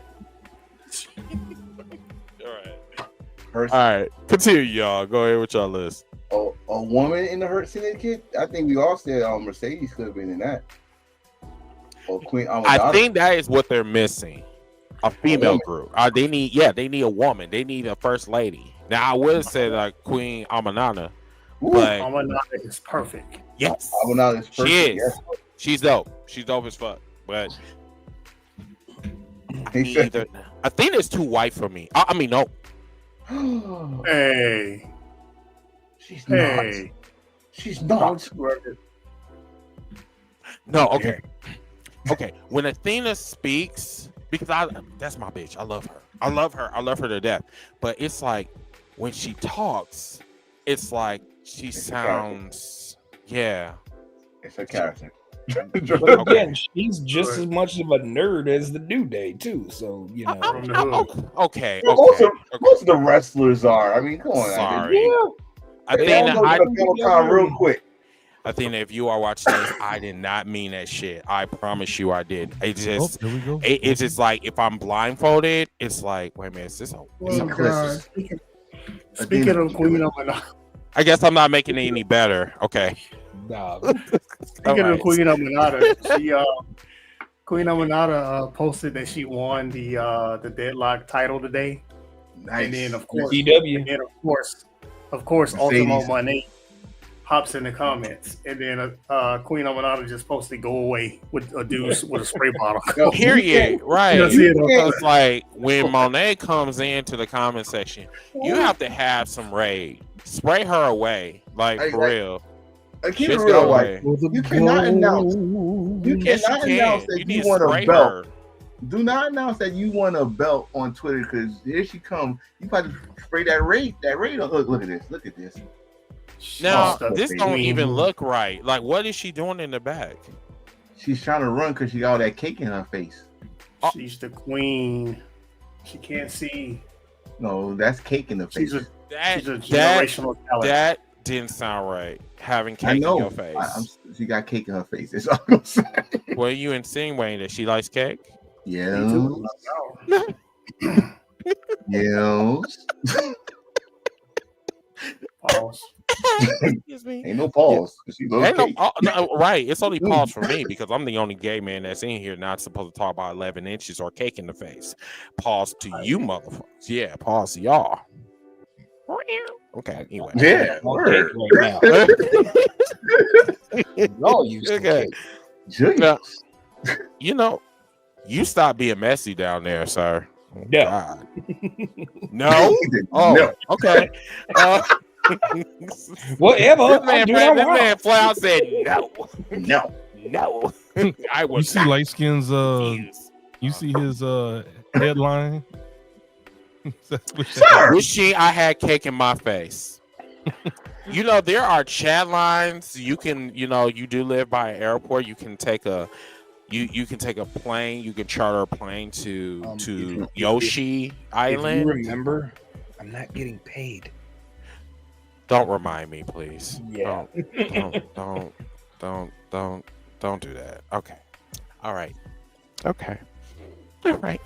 Made me sad. All right. Made me sad. No, you made me sad first. Shit, you know, you want to play this little tea for tat and shit. But anyway, what was I saying? We got 30 minutes left in the show. Y'all ready for news and rumors? Or, Yeah, let's go for it, bro. Finish the show off. Yeah, News and rumors. Yeah. Yep. Stay tuned for news and rumors, everybody.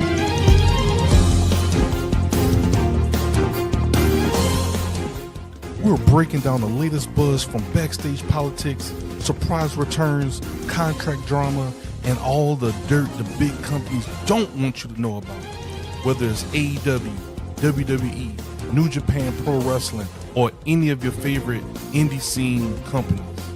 We've got the scoops, we've got the tea, and we might even have a wrestler to even talk about this. With a little bit of fantasy booking to spice things up. Grab your belts, lace up your boots, time to hit the ropes, because it's time for heel news and rumors.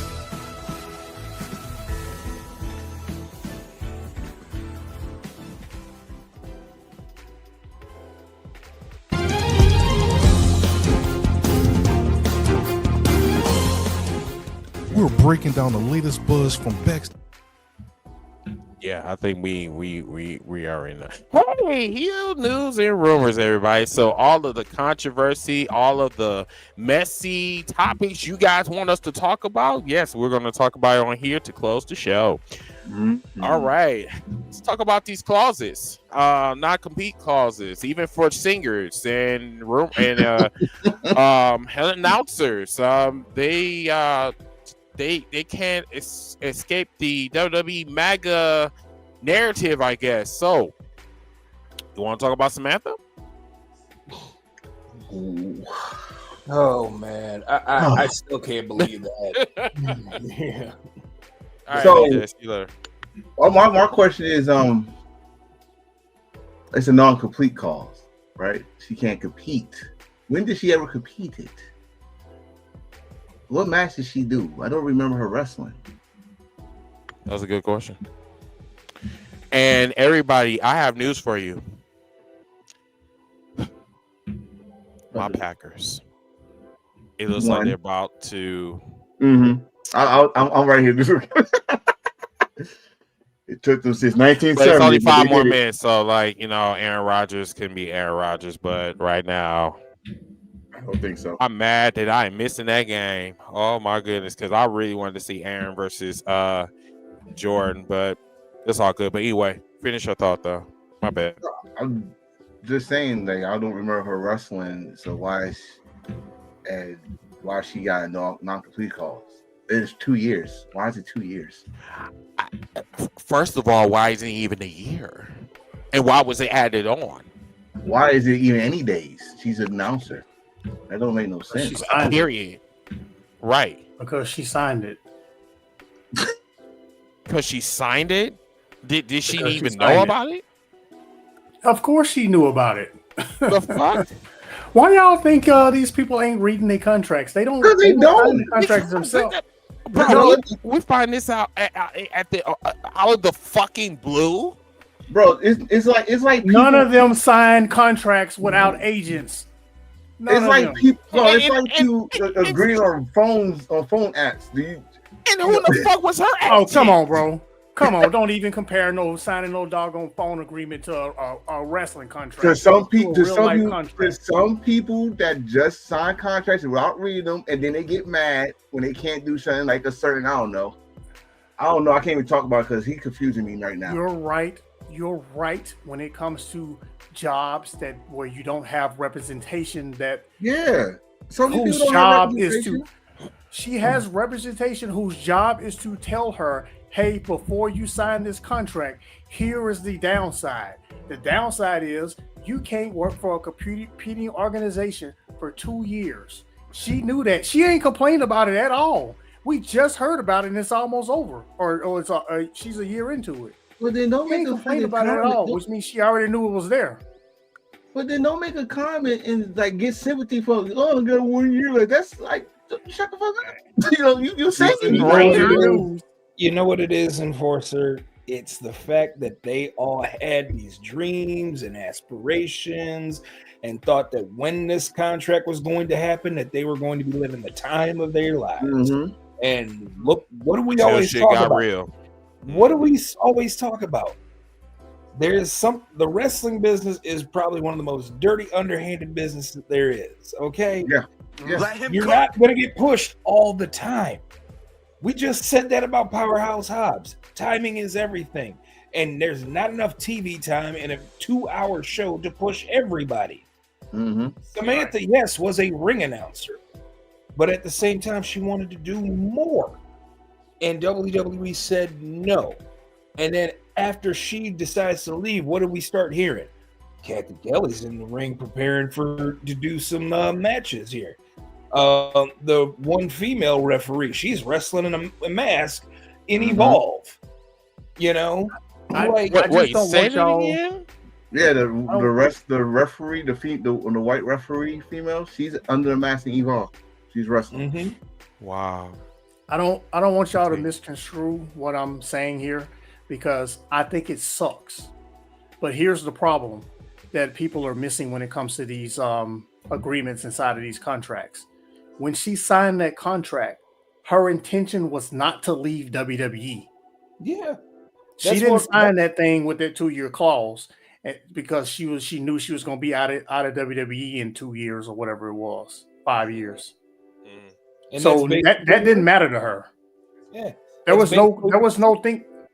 Right. There was no thinking, well, I'm going to leave this company in 3 years and then go to AEW, immediately because my husband is going over there or whatever. Like I said, the company that I work for, I have the same type of agreement. I got a 2-year non-compete.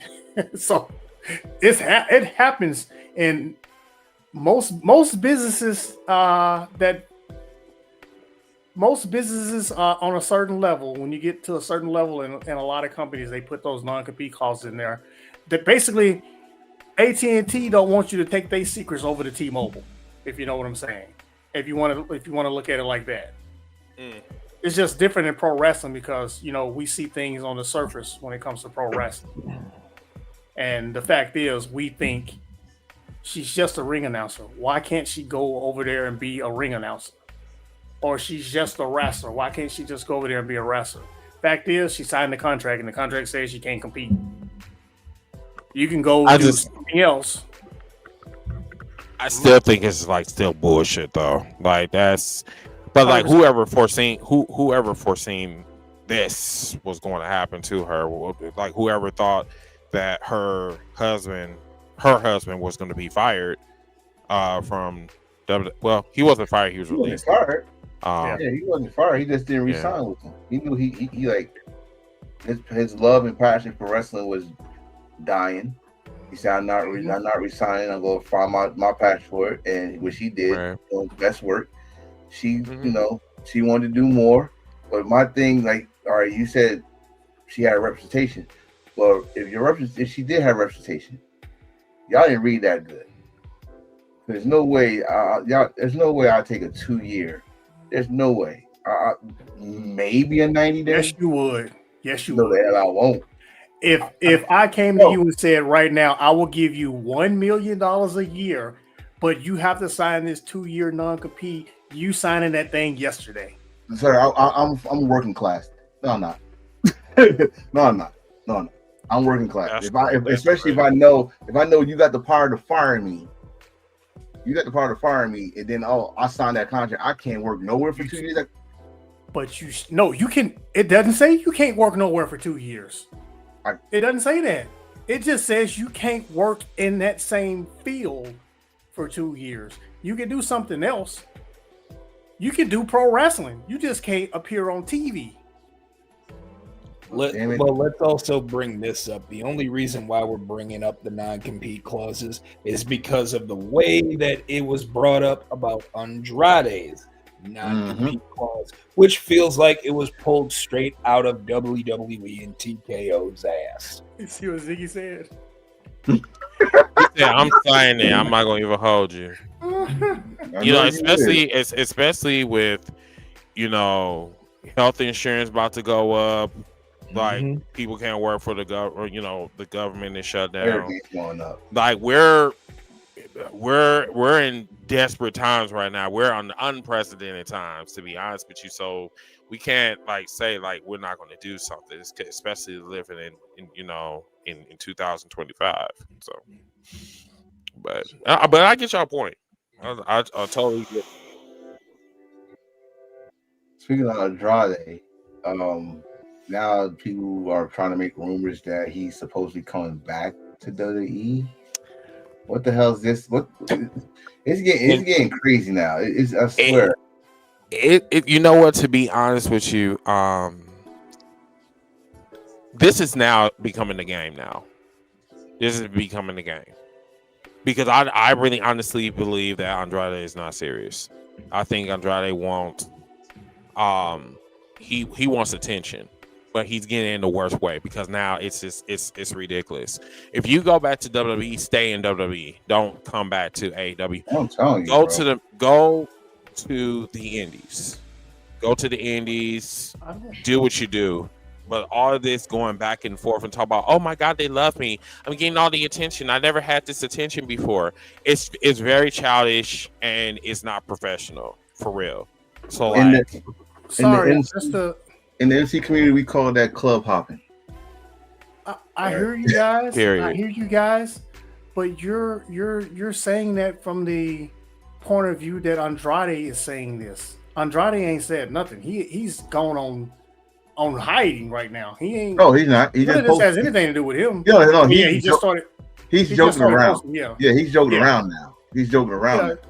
That's what it is. Other people are ringing that up. He's not. That's I what I'm saying. doubt he goes back. That's what I'm saying. Is people starting? I just said that people are starting rumors saying that he's going back to WWE, and he's making jokes right now. But you're not helping the cause in these jokes. These jokes are not funny because, dude, if we see your ad, I swear we see your ad even outside the arena of a show. Let me ask you this. Right. Let me ask you guys this. When Andrade debuted on AEW a few weeks ago, do you think he did that without signing an AEW contract? I can almost guarantee he put pen to paper. Well, or probably was a handshake, possibly. That's right, because I'm trying to figure out why Tony Khan haven't got involved. Not only that, you know when they sign somebody, you get the. How do we know Tony? Yeah, we don't know Tony, but you know when someone signs something, you get that. Oh, this person is elite picture shit. We didn't see that. We didn't see that picture. Yeah, we didn't need to because he was already elite already. He already got that before. Yeah, but this is the first time someone actually left with WWE and came back to WWE. So he's the first person to ever do that. So you call him Les Luger? Huh? Yeah, he's the Mexican Lex. Okay, Mex Lex. But we'll see. Rey Mysterio did it. Who? Yeah. You know what? Speaking of Rey Mysterio, oh shit! I want to bring something up about Rey Mysterio. When Rey Mysterio, did not have his mask, that man was unhinged. Yes, that man was a menace. Yes. Okay, he didn't take his mask back off. Well, he's old as fuck now, but yeah, he was like a menace. Oh, so you saw the video? You saw the video? I saw. WCW? I did. I seen it today. Yes, yeah, I'm like, dude, unhinged. About in WCW? Dude, he was like, I mean, at first I thought he was a stripper at first, but I'm like, oh, he just playing a heel. He was. Oh. He said, "I'm gonna make." He made somebody his bitch. He was running with Conan. He was basically the Dom Mysterio that we see today, but just he was saying, "What's up to Dom?" in one of those promos. He's like, "My boy Dominic." Yeah, he was a little bastard. He was a menace back then. Yeah, I wonder what happened. Put the mask back on. No, he went to WWE and became a bitch. Put the mask back on. They started selling them masks. Yeah, that money started growing. Like, I need to put the mask back on. Gotta be built. Why you sound like Mike Tyson right now? Not yet. Don't get me started. I'll do it. Don't do it. Okay, nope. So what else in the news stood out this week? Io Sky performing in Japan against Mayu Iwatani was great. Oh, Yes. Yeah. okay. Yes, it was. And I'm going to tell you right now, you fuckers out there talking about, oh, Triple H would never let her do that triple German suplex. He did against Liv Morgan, Saturday Night Main Event. Someone already shut that down. Let's stop. Just enjoy the fucking match. Enjoy the match. Just enjoy wrestling, huh? Just shut the fuck up, right? Stop writing notes. You would never. I mean, you guys are, Just shut the fuck up. you guys are already getting Jade Cargill as Scar. The only thing she hasn't done is sing "Be Prepared." No, what she needed to do is find someone that like Mufasa. Fine. Do that extra scene. Long live the king. The king. Just drop. There you go. I hate you. Did I bring up some bad memories? Yes, you did. That was traumatizing to my childhood. Thank you so much. Kuna Matata. You know that I have to no. No. No worries. I just Then he said tried to rewrite history and long live the king. You know? Then they tried to rewrite history and said that But if you want, I mean, I was could really take the it back to villain. the Goofy movie. Right. Take eye to eye. Roy- Wait, you talking about with the one with Beyonce? No, That was the live action one, wasn't it? Yeah, they said Mufasa was really the villain. I think didn't they have a Oh, you talking about that one when they went back in time? Yeah. Mufasa got adopted and Scar was the They actor. said Mufasa was really the real heel. Oh. So Well. that's why he said long live the king and threw him off of a ledge. Okay. He said that was a receipt. He said that was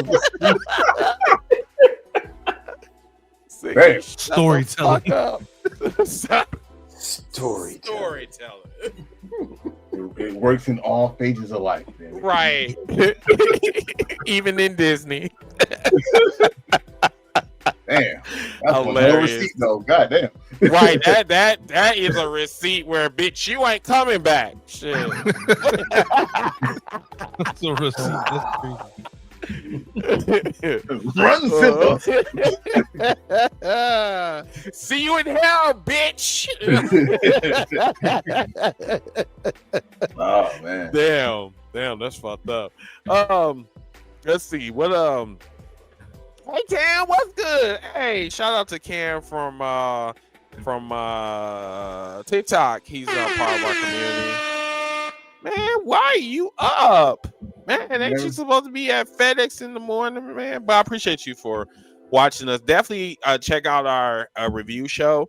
I'm gonna try to do everything in my power to stream on TikTok so you guys can like watch us. Cause like tonight, I'm not gonna even hold you. I did not feel like promoting at all. My fat ass didn't want to do shit. I wanted to watch the game, but it's all good though. But no, I'm happy to see you. Anything else on the docket, fellas? Can't even think of anything. I think we went through all of our checklists that we talked about. Yeah. Okay. Yeah. So we got like 6 minutes left, 10 minutes, whatever.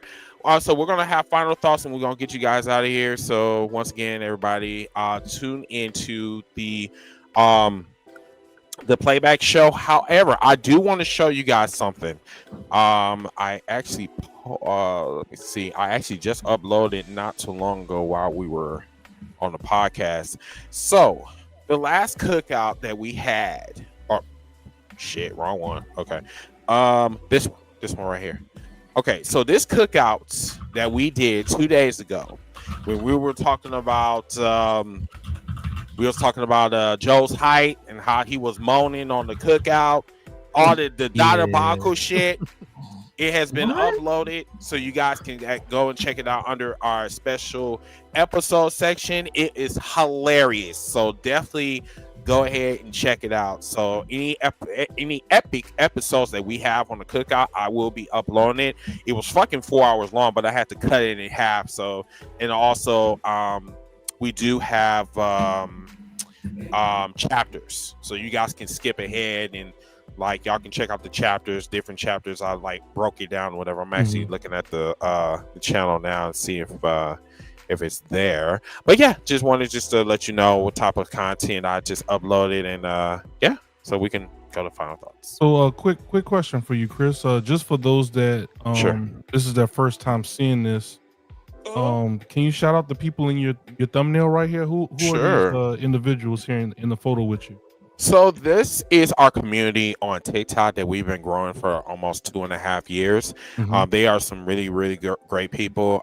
This is Joseph. This is on the right of him. This is Barbie the Goat. This is myself. This is OVW, and this is Ladybug. Ladybug, she has her own platform on here. I just don't remember what it is, but she does have a crew of her own that she do shows, I believe, on the weekend, if I'm not mistaken. So definitely check them out on the platform. Check us out on H4L Wrestling Podcast, or excuse me, Wrestling Pod on TikTok. So yes, definitely check us out. Thank you, Ziggy. Yes, sir. All right. I guess we'll do final thoughts, round table. Everyone get their final thoughts out, and go ahead and close out the show. We'll start with Lights.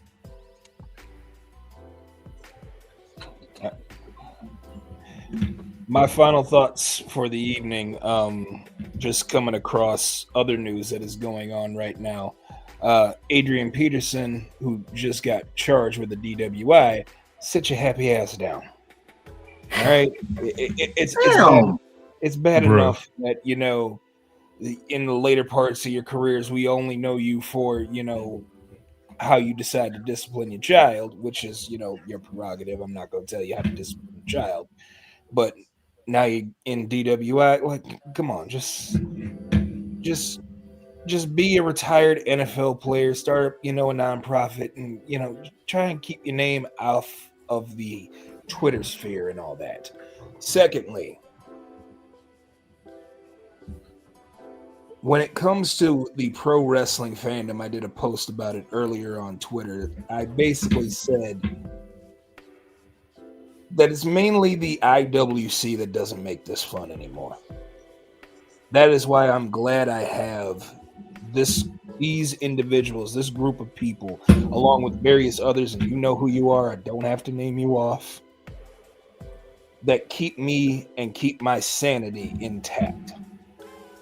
So I appreciate these three gentlemen, as well as Ziggy and Tio and everybody else that I have come across, from my family over at the PW60, from my family, Dedrian, Ballbro, and various others that I've met through social media. So I will say a lot of you are too obsessed with the wrestling news rather than the in-ring wrestling product. It's time to get back to that. It truly is.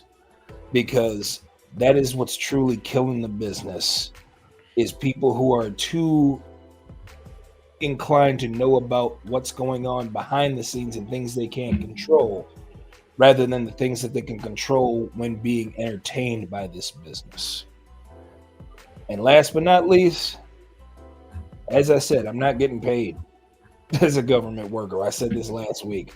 So Democrats, just approve it. Just go ahead and approve it. You don't have any power. Approve it, because it's going to blow up in a lot of people's faces. And when it does, I want to see some accountability taken by the people who are in charge and have the majority.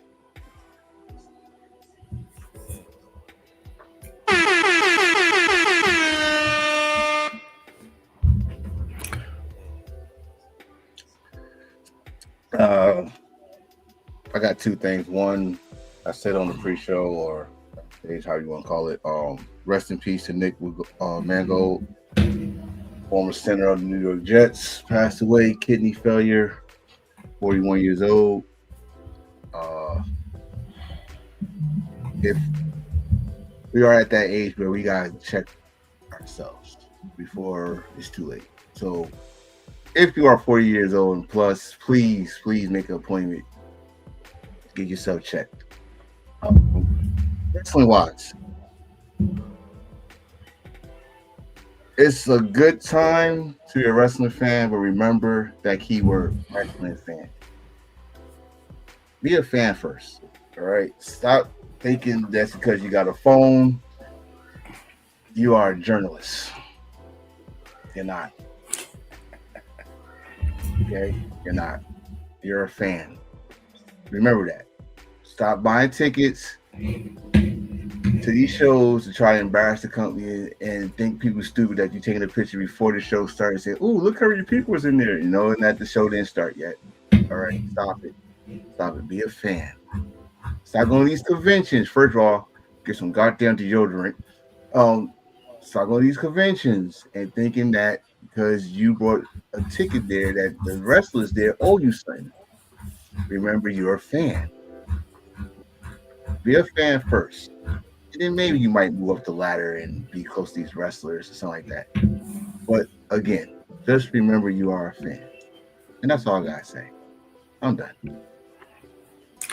I'm going to make mine short and sweet. Next week on Collision, Mercedes the GOAT Ultimo Money faces Olympia from CMLL for the CMLL Women's Championship. So it'll be the first time that the title will be defended on Collision. So that's going to be great. But the main thing I want to talk about are these money matches in AEW. It is such great storytelling. For the rest of this year, all I want is the Young Bucks to beg for money matches. And I want them to lose every single one of them. And it just forces them to keep begging Tony Khan directly for more money matches. It is. I haven't fully thought this out, but it is insane because remember, he was doing random money matches at first, and people they were fine, and then people started complaining about him. So what did he do? He turned it into an angle where the Young Bucks lost all their money, and now they're begging for more money matches.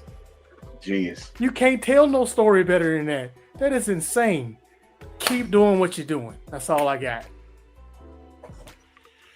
Wow. 1 out of 10.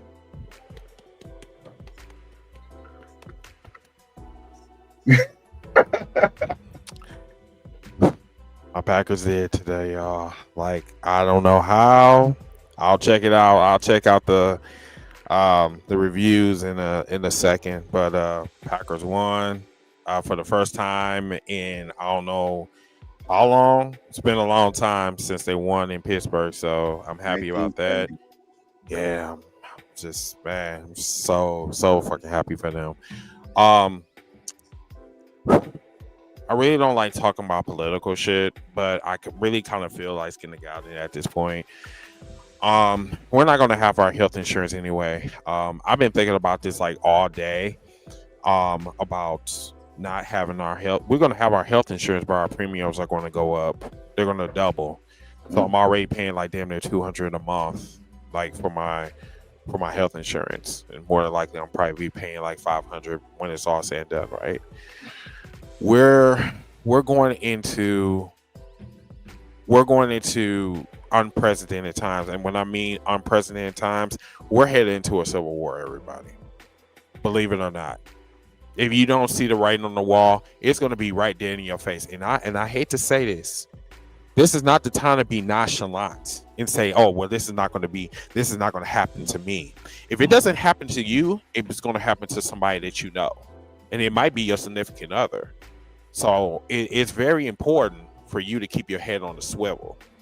That's what I'm doing. I'm watching my finances every fucking day. Like I say, okay, I got to pay this, got to pay that, pay this, because guess what? I might have to go to the hospital, and then, you know what I'm saying, my health insurance is already high. You know, it's a lot that's going on right now. I just don't really talk about it on social media, because if you talk about it and then you go viral and then your employer finds out about it, you could be fired. Mm-hmm. And and the employer that I work for, it's all white people. So I love you guys. I love this. It's fucked up that I love this country, but my country doesn't love me. And I be thinking sometimes, like, if I go to Chicago, am I going to get snatched up by ICE? and I'm a U.S. citizen. I don't know anything about Africa. I don't know like what Africa. I know Africa exists. I never came from Africa, but the one thing I'm just gonna tell you guys is keep fighting.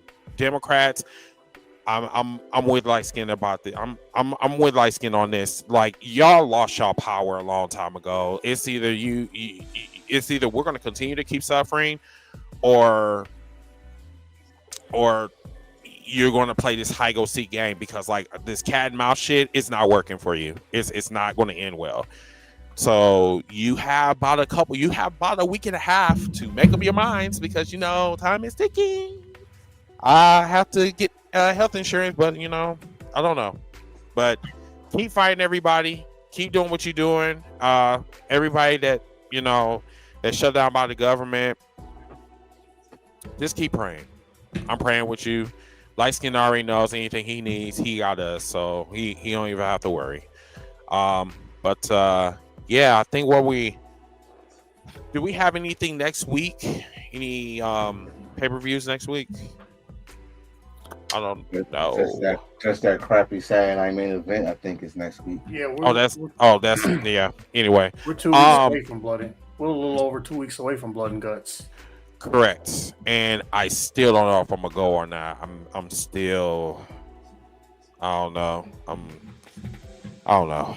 I'll let you guys know probably maybe the end of this week, and I'll let you guys know if I'm gonna go or not. If not, if I do, I'll hit up light skin. If not, either way, I'll let you know my plans. But tune in tomorrow for the cookout. Also, I will be part of the co-host for Bars Podcast. I think it's the No Host Bars Podcast, I believe. That will be Monday night at 8:30 Central, 9:30 Eastern on TikTok. So definitely check us out. Also, we will be doing a cookout tomorrow, probably about as early as probably about 9 o'clock Central, 10 o'clock Eastern. So definitely look out for that. And yeah, follow us on all social media platforms. Check out this review. Leave us a comment. Anything you agree, disagree. If you hate me, I still don't give a fuck, but still leave your comment. Either way. My name is Chris from the hashtag Kills for Life. And Ziggy, any final thoughts? No, sir. You covered everything. Appreciate y'all. Cool. All right, y'all. This has been episode 304. We'll see you guys for the next episode 305 next week. Have a wonderful, blessed evening. Oh, and pray for Jamaica. They're about to get hit hard with a Category 5 hurricane. And Belize. Huh? And Belize, because I have a contact in Belize that sent me a message today about that. Yeah. So yeah, be praying for them. And yeah, we'll check with you guys next week. Good night, everybody. Peace. Peace.